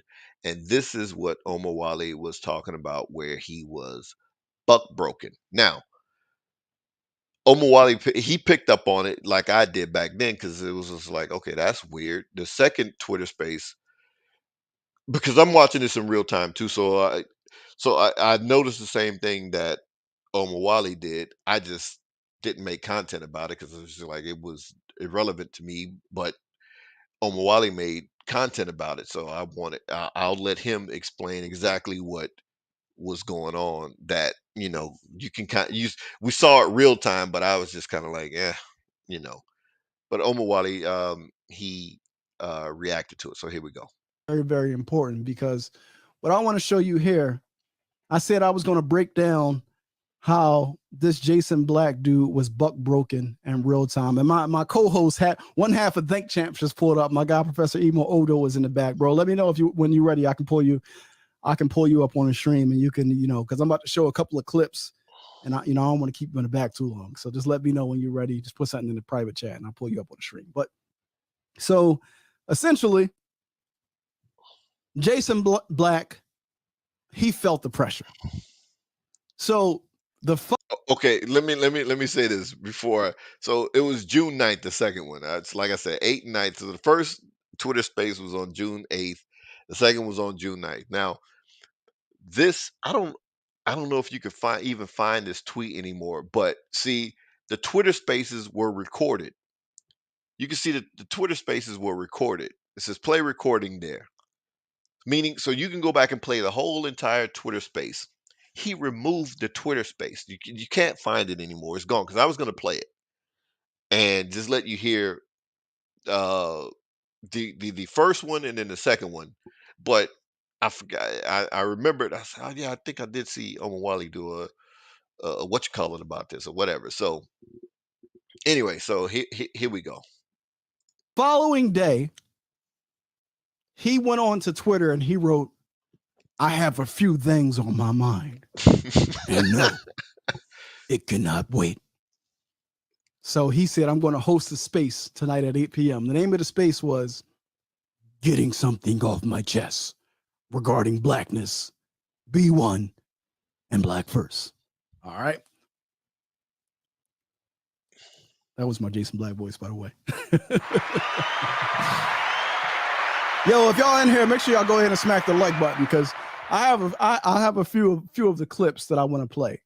Now, if you want to understand why I'm saying that these people buck broke Jason Black in real time, if you want to understand why, it's because the so-called Secure the Tribe folks who were flaming him up on the timeline, killing him, who were unfollowing, who had all the jokes about him, they were killing him. Because I'm seeing it real time, like Omar Wali saying, I'm seeing it real time. I'm like, yo, these dudes they're just like revolt. It was like a revolt, and it was a huge one. He said, "I got something to get off my chest." He didn't have anything to say to any of them. You know what he did? He used that live space as an opportunity to declare his allegiance. It was a 4-hour space. The first, I think, hour and 30 minutes was a monologue. And if you listen to the entirety of the monologue, he doesn't address the people who lifted up his skirt and ran up in him. He don't address them at all. You know who he addresses? Black immigrants. And here, this is why I'm playing this, because I'm like, he's playing to the cheap seats. And so that's why I said I wanted to catch that part with BGS saying, explaining Jason Black's demographic. I may throw it up on the community tab or something, so you can hear it. But when he said that, I was like, that that's why this dude is going so hard on the Passport Brothers, because he's playing to the cheap seats. He's playing to the women. It has to be. I'm like, and then I said, because he sounds just like him. I said, why is a man worried about what another man is doing with his joint? I don't get. I can't wrap my brain around that in that regard. Like, if you're gonna use it from a teaching perspective, okay, that's one thing. I can get that. I can say, okay, all right, well, look, but to sit up here and call dudes lame, they can't get women, and who says they can't? I mean, like I said, there's plenty of white dudes saying how easy it is to get black women, and we see it real time. We see how white dudes can talk to black women, and then their tone totally changes. We can see how they will shame themselves to be with a white dude. The one video of the woman saying, "Oh, you're telling the white dude you're cute," and he's like, "Oh, you're ugly." She was like, "You won't date me?" He's like, "Hell no." I mean, we see these things real time. Every single day, we see a black woman talking about how terrible black men are, but then they over here, you know, uh, um, bed winching for a white dude. We see it, and the white dudes are like, "Nah, no, thank you. We don't want y'all," or just that and the third. We'll smash, but we ain't marrying or whatever. And but anyway, let me keep going. He spends the entirety of his monologue shitting on black immigrants, saying some of the most Steven is the dude from Django, saying some of the most slave, a coon with an attitude shit that I've ever heard in my life. And he starts off by invoking Garvey. I'm like, no, you don't. No, you don't. I'm gonna play the clip because I want y'all to hear, what he's saying. I want y'all to hear what he's saying. So I'm gonna play the clip. Just give me 1 second here. I really want y'all to hear Jason Black. Hold on. Let's play the first clip. Now, because I've already been going for an hour and 10 minutes, I literally have 1, 2, 3, 4, 5, 6, 7. I have 7 clips over here. I'm not going to play all of them. I'm going to give you the meat of what. Pause. Hold on 1 second. I'm going to give you the meat of what he was saying. So this part right here is about a 14-minute clip, and I'm going to let most of it rock as much as I can take. I'm gonna let rock. So, but to a Shangri-La, so long as you acknowledge it as. Hold on 1 second. All right. Mine. I don't care what you name it. We built this, and we're never going to give it up.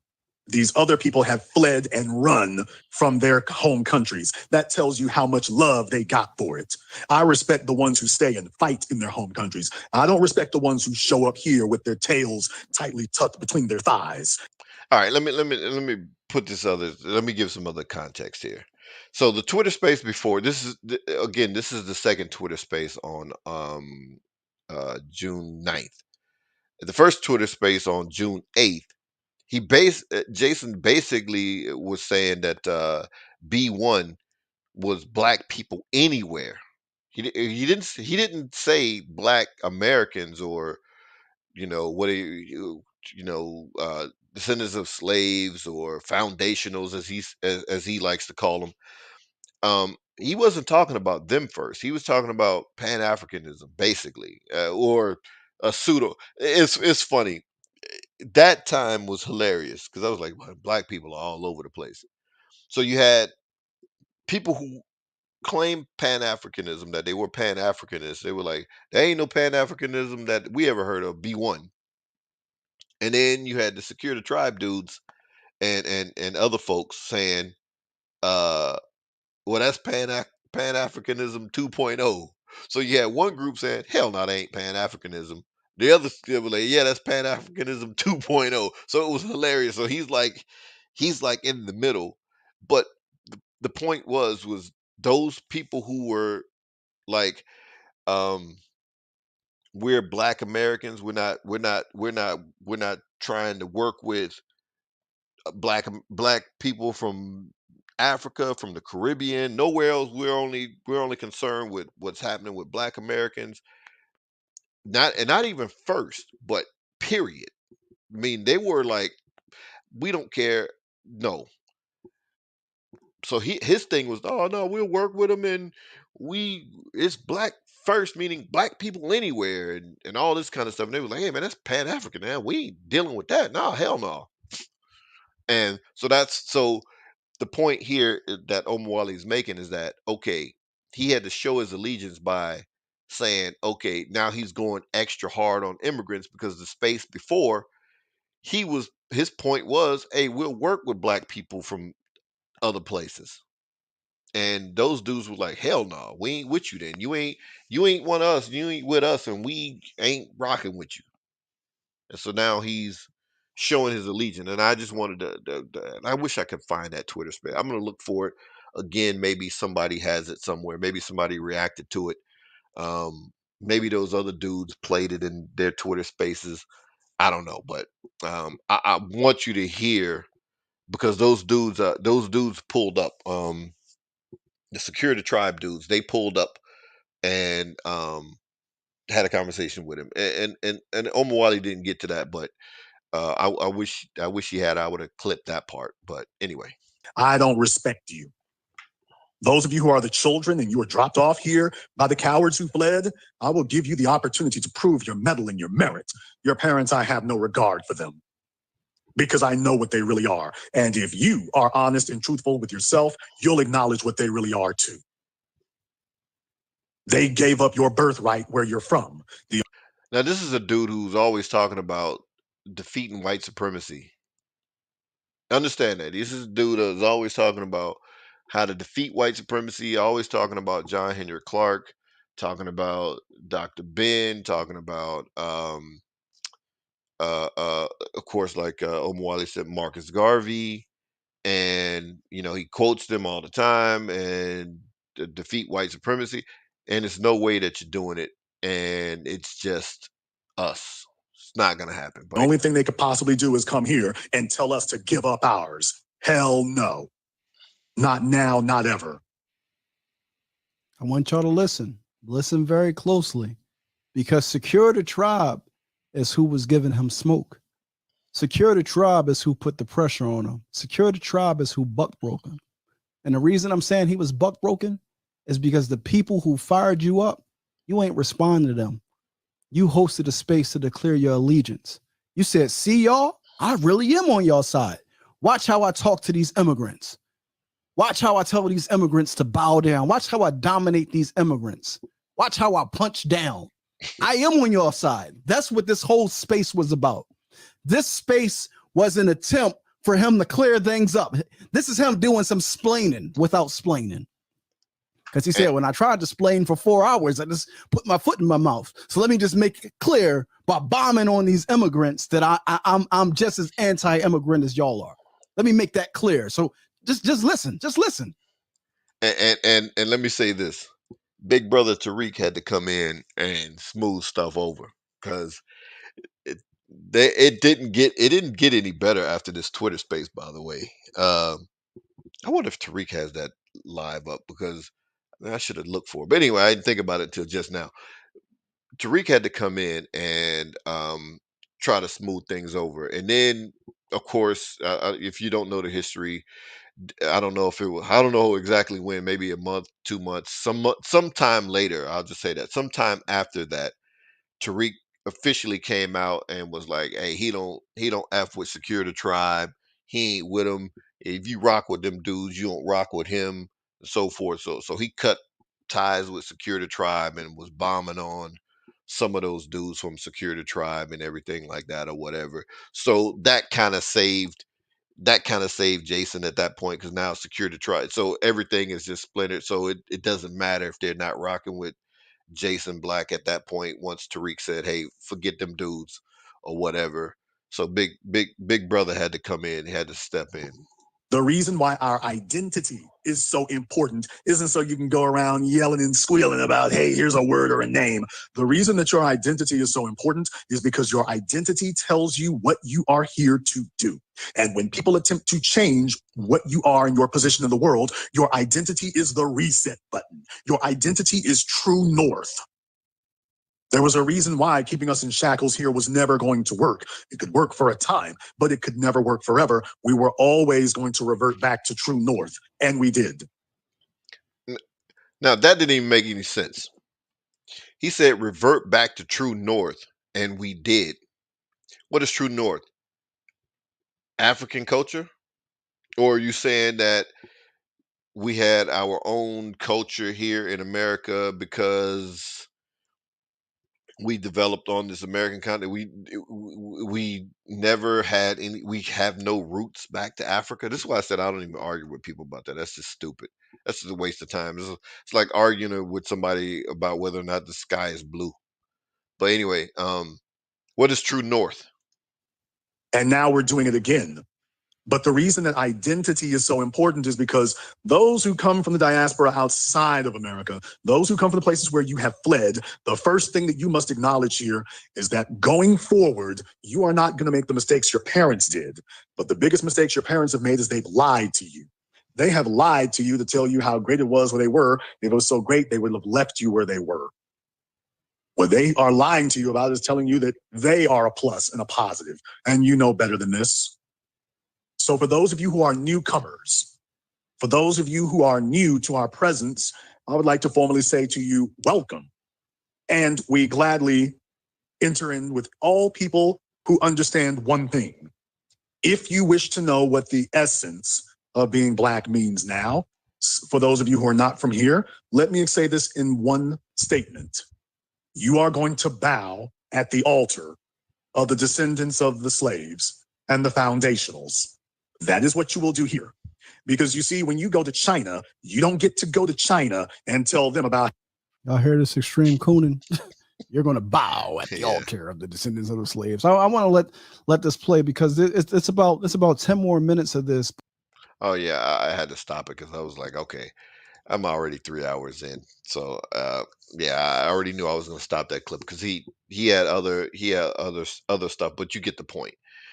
His whole point was to smooth everything over with Secure the Tribe dudes, and that's what he did.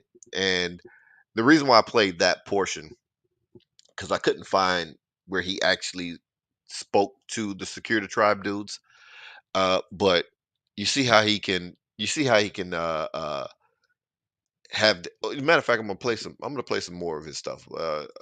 You can see how he can have the smoke for the 23-year-old, like he's doing, and he has more. Let's play it here.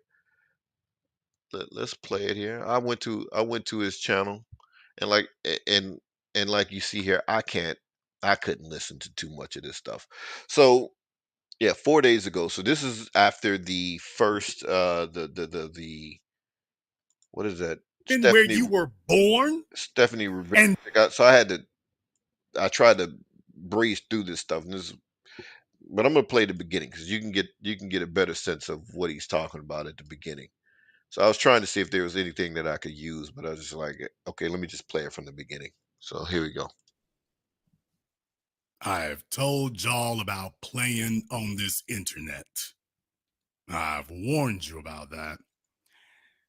Does anybody remember this little character right here, does anybody remember this guy? I'm sure you do. Everybody and their mama has been contacting me in the last week here. This little character. Already start with the shaming, insults, guilt, need to be right. The insults start right away. This little character. About this individual, because apparently they just figured out what was going on, and then they were like, "Oh boy, hadn't we seen him somewhere before?" Yes, you did. So, needless to say, this is a guy who wanted to get famous. He wanted to be very well known, and he received his wish, just not the way he was looking for. We're gonna come back to that in just a little bit. We'll come back to that. But for those of you who are unaware, the young man has been reporting that he's in a little bit of trouble here. He's in a little bit of trouble. His name is Auston. And Auston is letting the world know that he is in a heap of trouble. He's very upset about it. He doesn't know what to do. He's all kinds of stressed out about it, and they got him on the run. Why? Well, here's why. Hola, to the bank. All right. Let me go to the next one. So you see the difference in. I mean, he has no uh uh uh he has no real advice for Austin here. He's just As you all it's know, just put a feather in my cap, or just pat myself on the back. I told him, this damn thing starts at 10 seconds. Go back, man. All right, let's see here. All right, here we go. This is the second one. This one is after after Austin, after the Houston interviews. I think this might be the Houston interview. Hell, I don't know. Or this might be Austin apologizing, or it's the Houston interview. Both of them he had on a red shirt, so whatever. well, all right. We're back here again, but probably not for the reasons that you might think.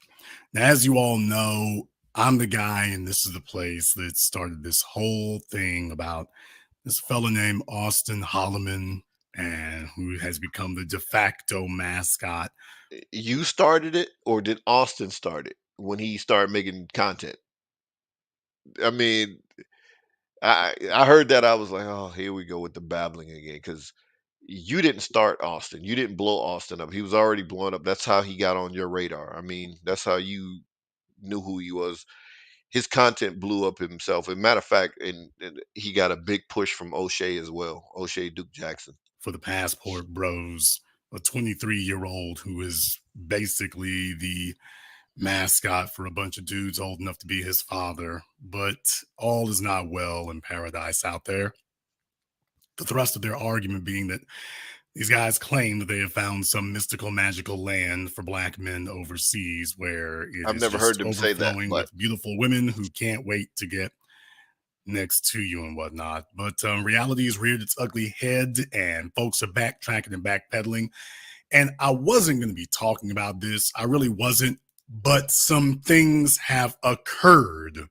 Some specific things have occurred. And that's what I want to take issue with here and discuss with you all here tonight. So, without further ado here, just to put things in their proper perspective, because that's where you want things to be going forward. Rather than just lay low and chill out, you live in the Tekashi 6ix9ine era. So our good friend, Mr. Holleman, and of course, we want not a single bit of harm whatsoever to come to him. He hasn't done anything deserving of anybody trying to harm him. But that is in a just world, in the world in which we live. We have to understand if people do not act civilized a lot of the time. But I kind of stopped the babble. Okay, so because in the other video, you seem to revel in him being stressed out and on the run, and all these other things. There was no real sincere concern about the young brother. It was about, okay, see, I told you, I told you, I told you. You going out there to women's, all that silliness. And if you don't know by now, I'll just go ahead and say it. This is an old nigga talking. In this regard, again, I gave him respect for, you had your issues with Kevin. He died.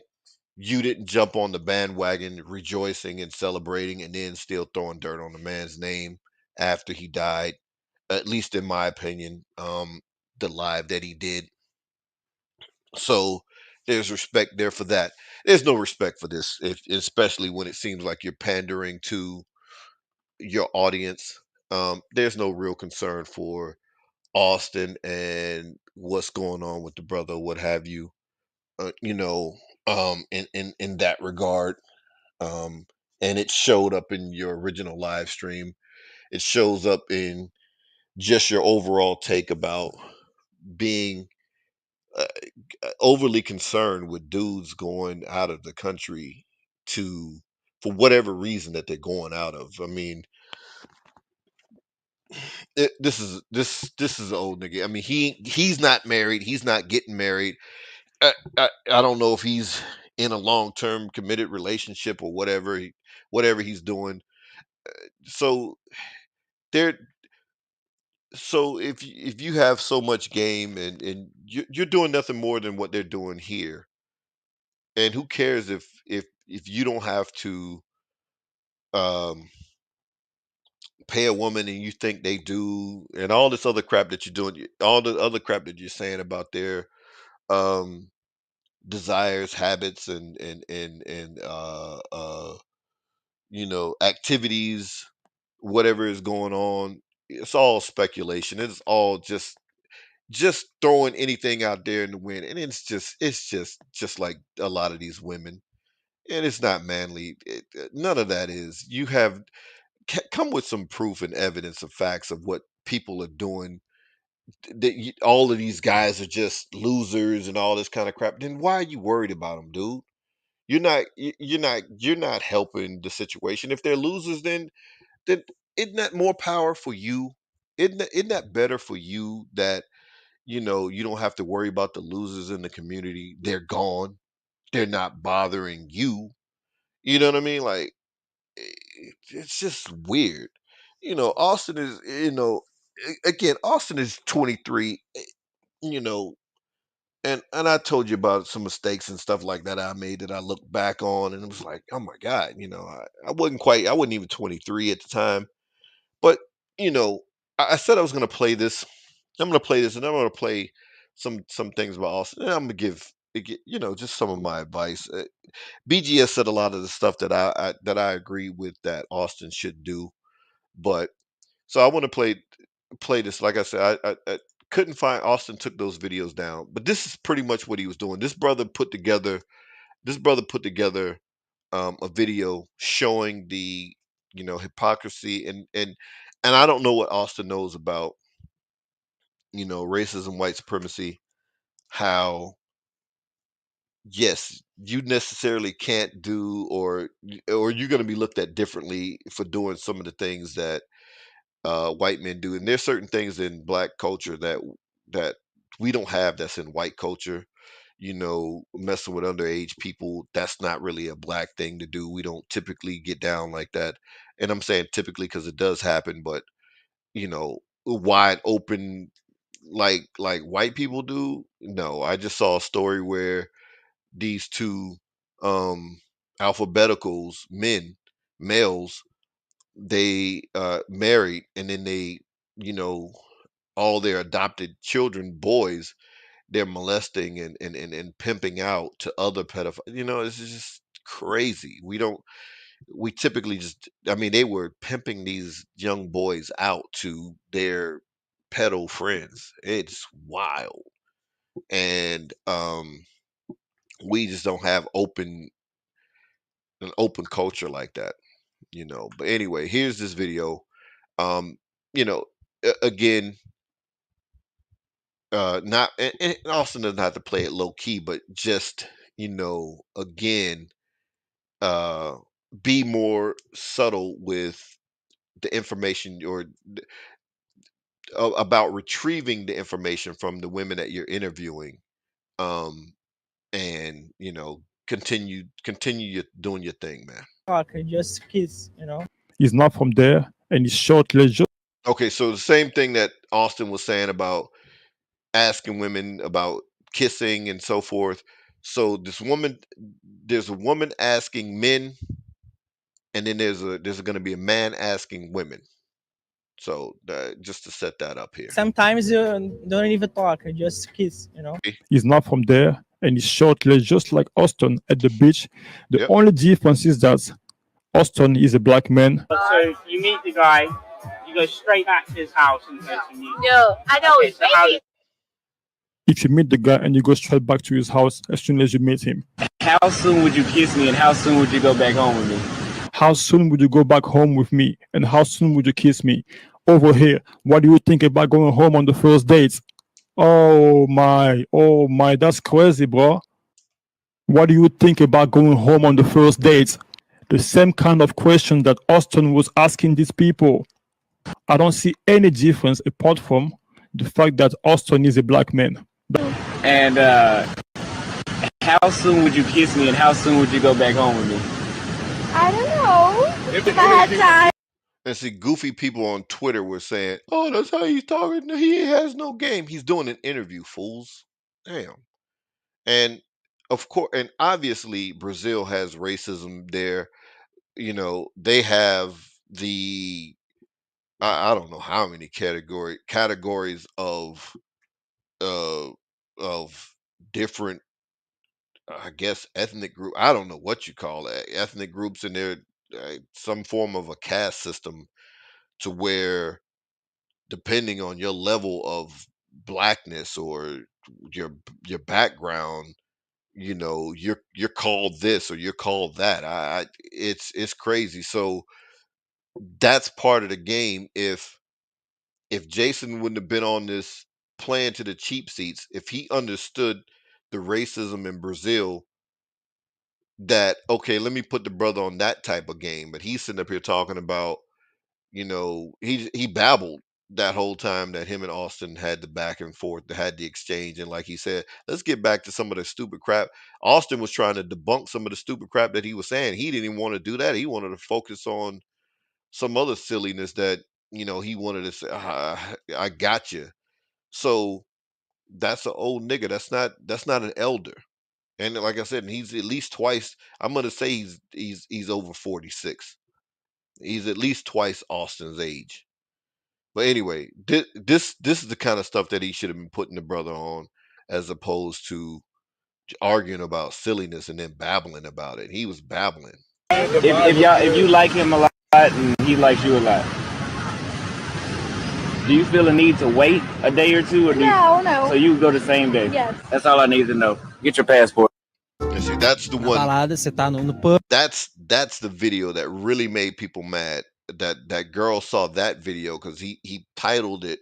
Austin titled that video, "There's no sexually frustrated men in Brazil," and he's just interviewing these chicks on the beach, and he said, if you would you kiss me if how soon would you go back to the house? He's just interviewing. It's not that's not he's not really trying to holler at the chicks like that or whatever. We didn't see that part. He's just interviewing them. And then when they say, "Oh yeah, I go back," he was like, "Hey man, get your passports." So they was like, "Oh, he's they purposely twisted what he was doing and what he said and so forth. And and then you have people like Jason and a host of characters like that, want to harp, "Oh, this guy's a," come on, man. So the question says, so at a bar, nightclub, or pub, is it okay to kiss someone you just met? You look at the question, right? Can you guys read the question? The question says, so at a bar, nightclub, or pub, it's okay to kiss someone you just met? That's the same question that Austin asked over here. Same question. How soon can you kiss me after I meet you at the beach? That's the same question over here too. Pub, no bar, na balada, super normal você ficar com a pessoa no dia que você conheceu.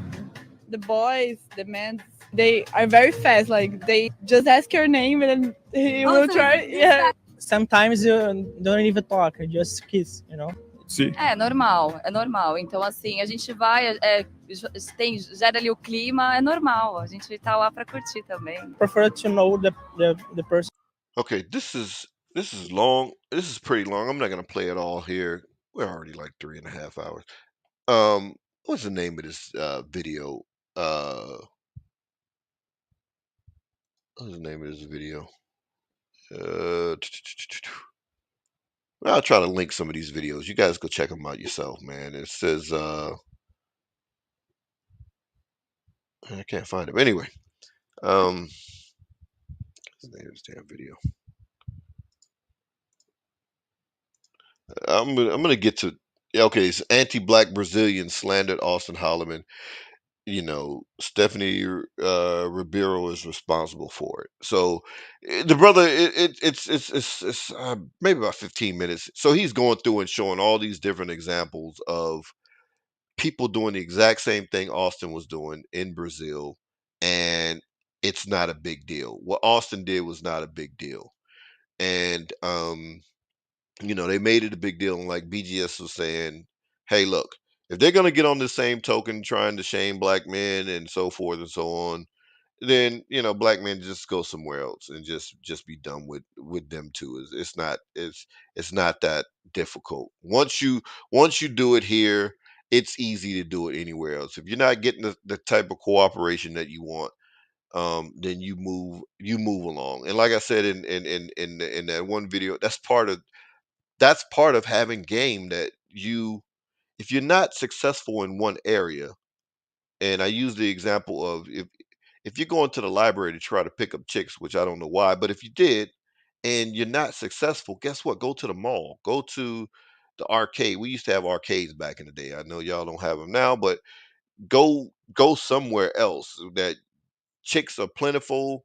You know, Obviously, if y'all got clubs and bars or whatever, and I'm not advocating this, I'm just saying that's just part of the game. That hey, matter of fact, if you look at Boys in the Hood, look if see no nobody disputes these things when it's in something like Boys in the Hood, and because they understood that's just part of the game. So what's his name? A man in the wheelchair, or one of them dudes. I can't remember.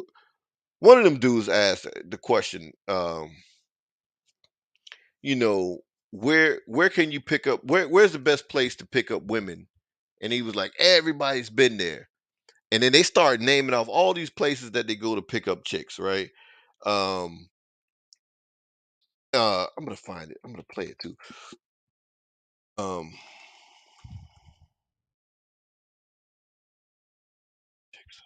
Hold on, let me see if I can find it real quick.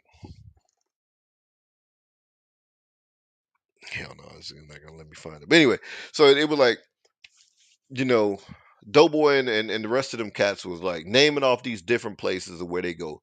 Street rollers on Florence, the swap meet, whatever,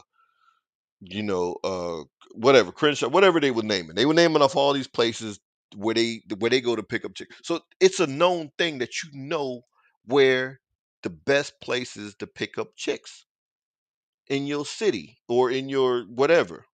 And then the dude was like, "Nah, man, church." And they were like, "Oh, yeah, it was Chris, the one in the wheelchair." Because Doughboy Cube was like, "Man, I ought to roll you up off this porch for saying some stupid crap like that. You don't go to church to catch no, broads or whatever. You're supposed to be learning something. You're supposed to be, whatever." So he was talking about you go to church to pick up what you call it. That same thing happened in that movie. What's that movie from back in the day? Movie with Jamie Foxx. No, no, no, not Jamie Foxx, but what's that movie? Damn, damn, damn. Um, it had what's that dude's name from Boys in the Hood? Ricky. What's his name? Morris Chestnut. So it's a movie with Morris Chestnut and uh, what's the big boy name? Anthony Anderson. Was it? Two can play at that game. I think that's the name of it. Two can play at that game, right? Where the dude, they were talking about, hey man, the best place to pick up women was in church. He was like, why? And he said, look, man, the same chicks you see at the club on Saturday night cost you what? $20 to get in. Whatever. And then you got to buy them drinks and all this. And he said, them same chicks that you saw at the club on Saturday night, guess what? They in church the next Sunday morning. He was like, man, all the players go to church. This is what they were saying. So it's like all the players go to church. I can't think of who. I'm gonna find these clips and I'm gonna put them up on on the community tab so y'all can see exactly what I'm talking about. Everybody understands that's part of game, except for these people who want to shame passport brothers. It's crazy to me, like that dudes, like, black men are supposed to be controlled and just to be robots. And again, I'm not even advocating for brothers to do it. I'm not advocating for brothers not to do it. I'm just saying they have a right to do it.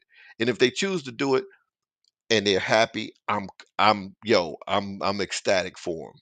And I can't understand why, as a community, hell, I'm even like that with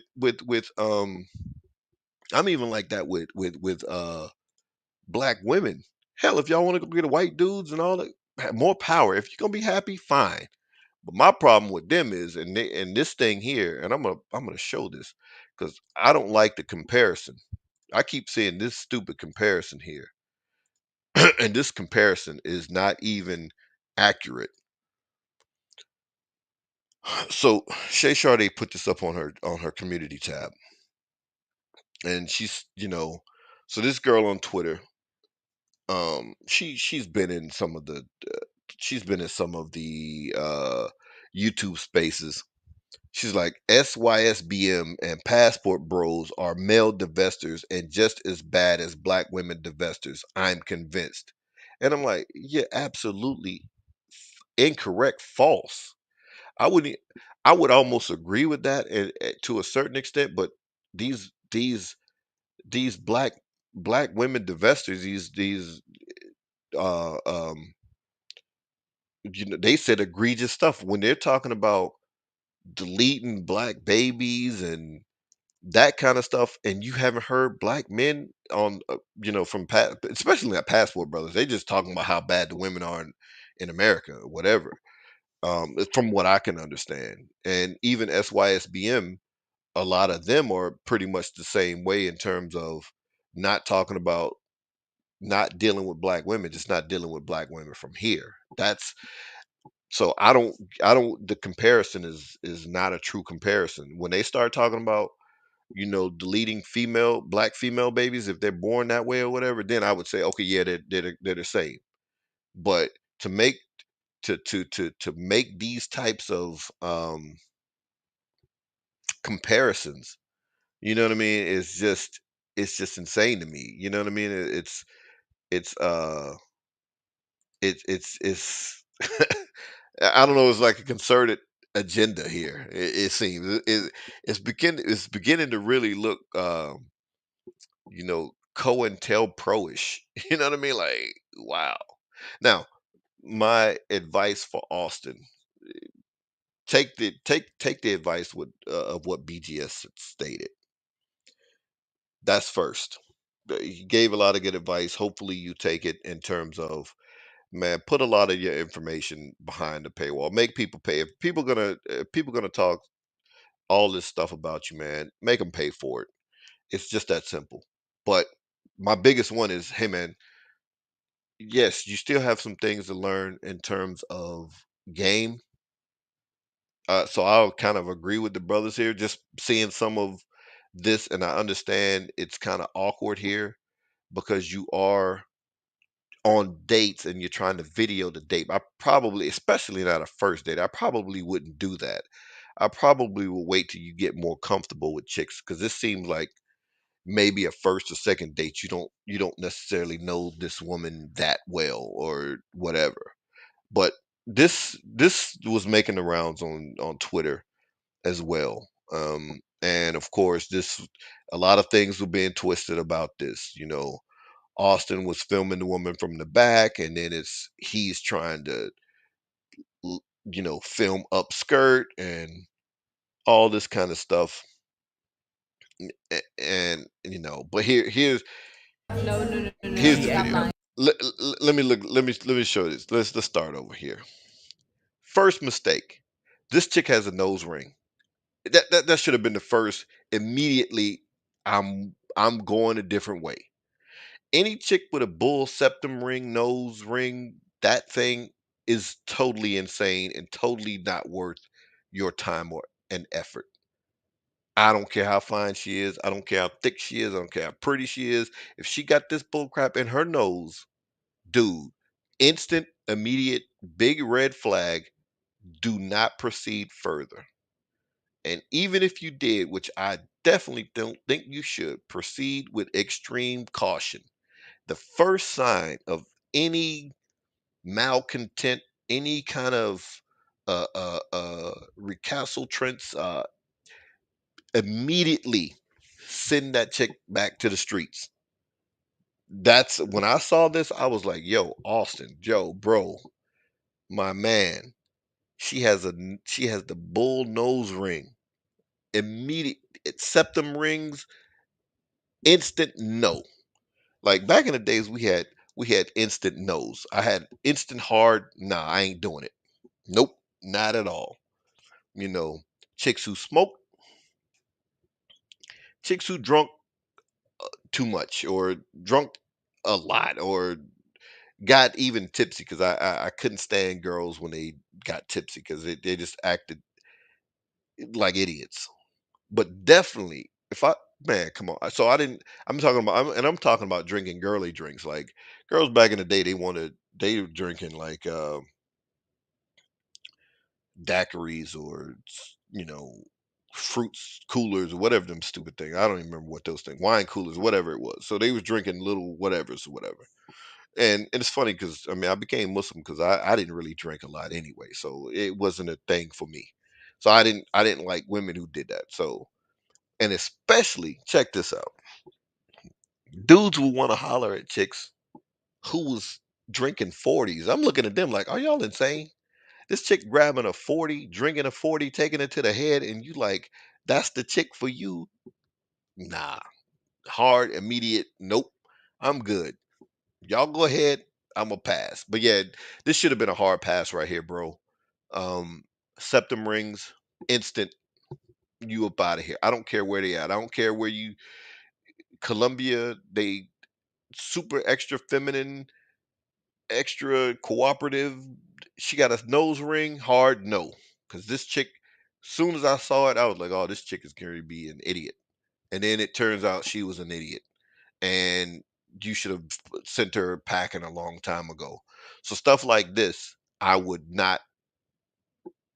I don't know if he was live during this or if he just recorded this and then put it up. But no way I would have saw this and then been like, yo, I'm putting this up. 15 minutes. I'm gonna see if I can She find asked something. me. No, let me talk. It's not your turn. Stop being rude. You stop lying. Stop See? being rude. That right there, you're saying she's being rude. Send her back. She should have been gone. It was a good test because she's used to sitting at the table with dudes that she can act like that with, and then they flip out and get emotional. But I'm stoic. Remember that. See, you're saying a lot of stuff that she did before. I don't know where that happened. Let me see. I'm gonna go forward here. Let me go forward here. 'Cause she was doing some. This chick was on. This chick was on. This maybe this is not it. Hold on. Yeah, this ain't even it. Hold on. Wait. There she go. So people were on Twitter talking about Well, we better go here and how find out. she's on her phone, like peep the body language. So, what is your name again? Kate. Yeah, see, you wasn't that invested. You didn't even know her name. But that bull nose ring, out of here. Okay, I'm Austin. All right. She got a stink look on her face too. Barbecue sauce, like you said. Yes. You cook for sure. Say it. Yay. Oh no. See, some of this could be language a language issue too. She don't speak that great English. Maybe he don't speak whatever they speak it. Where is he at? Thailand? Whatever they speak there. And Thai, I guess. So English didn't sound like that good. So people were like, why is he asking her these questions? I don't know. You want to cook? Yeah, I can. You can or you want to? I want to. Okay, where is it at? This. Oh. Yeah, that nose ring. I got my usual, and just her first time here, so that's what she got. That pork Hell, what chicken. is it? See, most of his Chicken. videos, he And I he got he eating and stuff like this or whatever. chicken too and pasta. She's a copycat. Look at her. So she's on her phone. See, he's on his phone recording. 119 baht.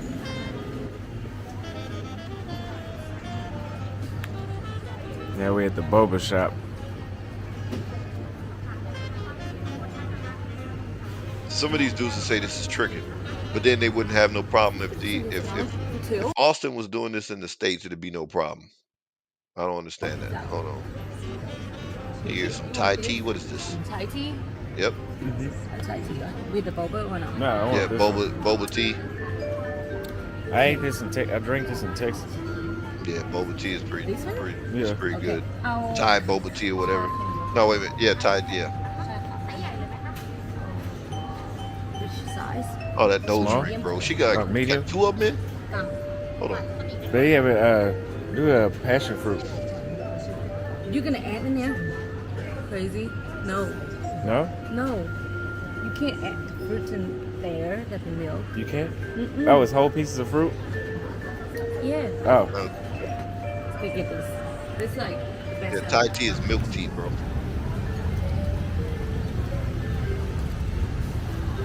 I wouldn't be shopping on a date. That chick thinking she getting something. Cute, huh? Look. Okay. Thank you for watching the video to the end. That's not. It's not bad. It's not bad. But the bull nose ring. Here's another one. There's something somewhere that she mushed him in his face. Okay, I think it's this one. Yeah, this one because she's gonna be walking up some stairs. He just kind of filmed with her, and they were like, "Oh, he's trying to look up her skirt," and I'm like, "Don't give people all that. If they're gonna get that kind of fodder, they gotta pay for it. If they're gonna have this, and yes, I understand you're like this is publicity and it's spreading your name and all this kind of stuff. My thing is, these false narratives can carry. So if someone's going to get it, at least they had to pay for it. That's all I'm saying. I'm not saying not to do it.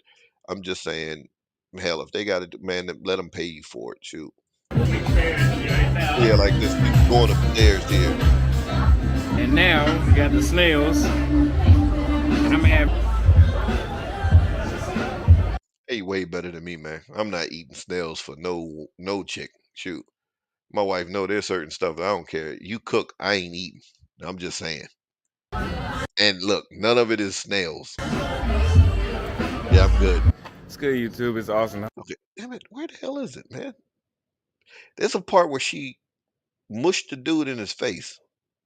And instant, immediate disconnect, send her home. Any type of violence like this. And it didn't look like in a necessarily a playful manner. It looked like she was trying to get him to do what she wanted him to do. Come on, where is this at?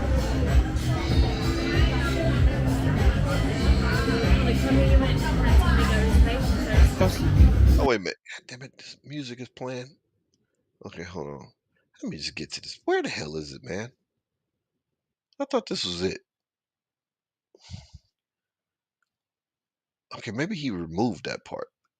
Damn it, she mushed him in his face somewhere. I thought this was the video because I didn't watch all of this stuff before, and I just grabbed the video. Hold on, let me go on his channel.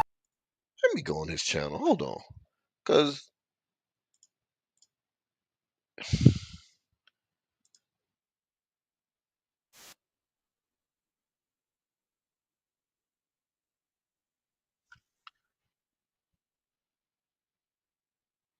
did I fast forward it past this? Because she mushed the dude in his face, and I was like, yo, that's an instant no-no. Where the hell is it at, man? Yeah, I don't know where the hell it's at, man. Spicy. Girls Easy. I hate a bug in Bangkok.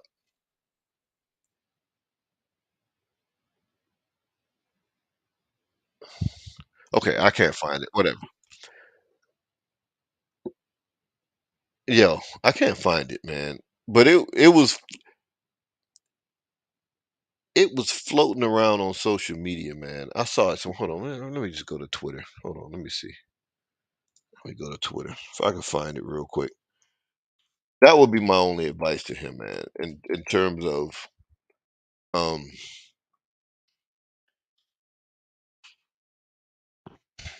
and stop recording these especially your first dates. And like I said, if you're gonna do it, because the first dates or whatever are gonna be awkward enough.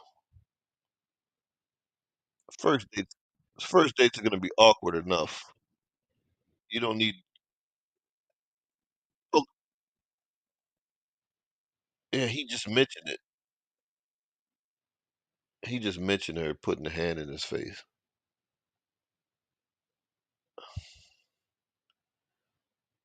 Hold on. I'm sorry, y'all. All right, so I ain't gonna be able to find it. Whatever. It's somewhere. He did mention it just then. I just passed the video where he mentioned that she put her hand in his face, and uh,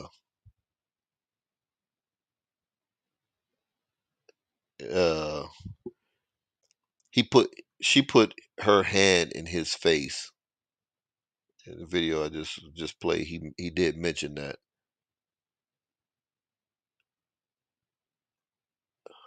Anyway, so yeah, so that kind of stuff I would you know um he obviously he's 23, so he does have some things to learn about game and women and so forth. He doesn't have it all figured out.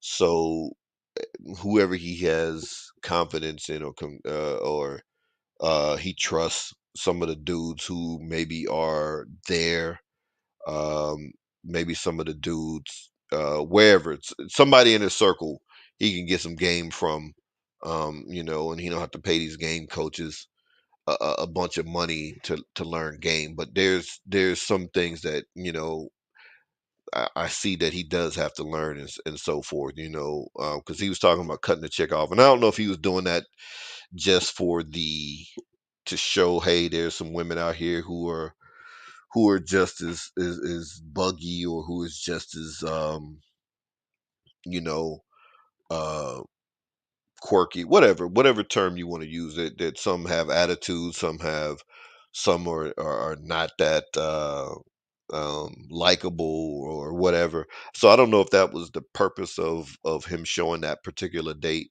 but that chick was a big red flag. Like I said again, from the get go, as soon as you see the nose ring, yo, whatever you do, I don't know. I think you were asking about, do you block a woman or whatever?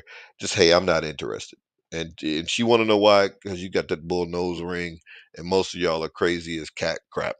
You know what I'm saying? I just to state it like that or whatever.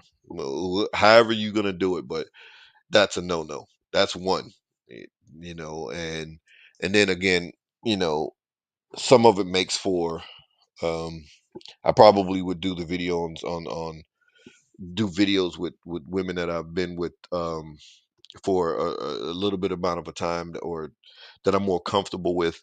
Obviously, and then again, like BGS was saying, hey man, make them pay for it. That one I can't stress enough. Like, hey, they want to get your content and chop it up and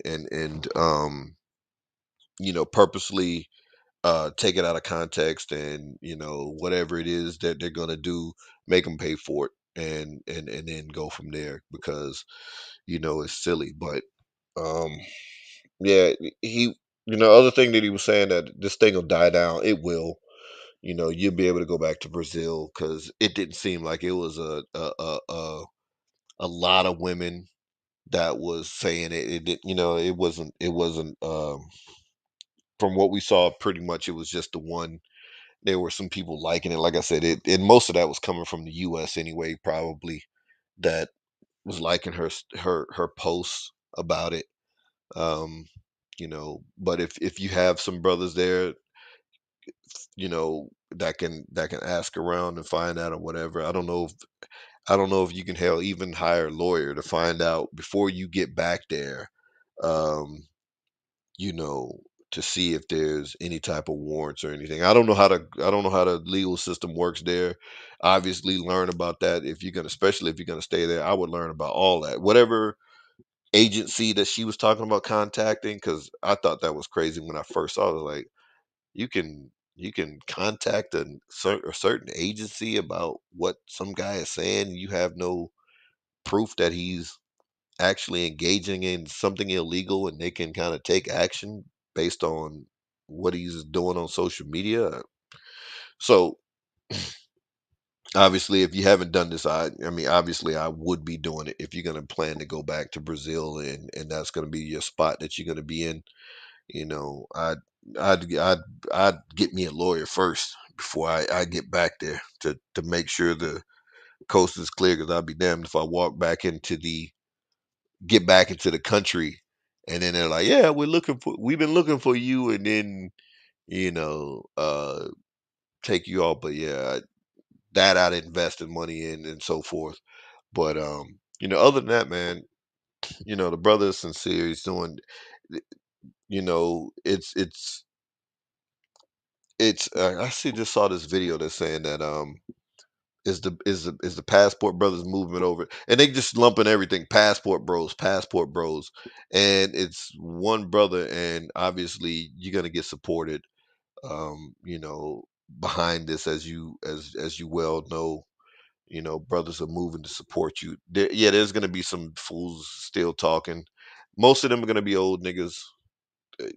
Again, most of the people that are talking about you are twice your age, and clowning, saying all kinds of silly stuff or whatever. Most of them are old niggas. So just like that, just like the rain, let it roll down your back. Again, I can understand women saying something, but men, I don't get it. I don't get why so many men are concerned with, if they were doing it sincerely and want to sincerely advise you, I could see that, but most of them are not. Most of them are just, it's jokes, and it's the joke of the month, or is low level hate. Some of it, I'll say that, low level contempt, because you're a young man, and you figured out certain things that some brothers haven't. You know, they're stuck back here dealing with, um, having to call Big Shirley's fine. You know what I'm saying? And I said this before, fine has a context, and it ain't 200 pounds, 5'2". It's just not. I don't care who it is, but man,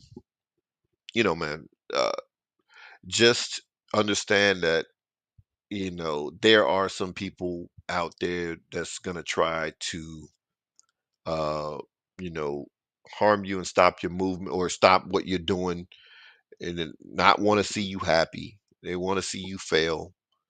Um, you know, those things, man. But revel in the support, man, and really lean on it. When you have to. But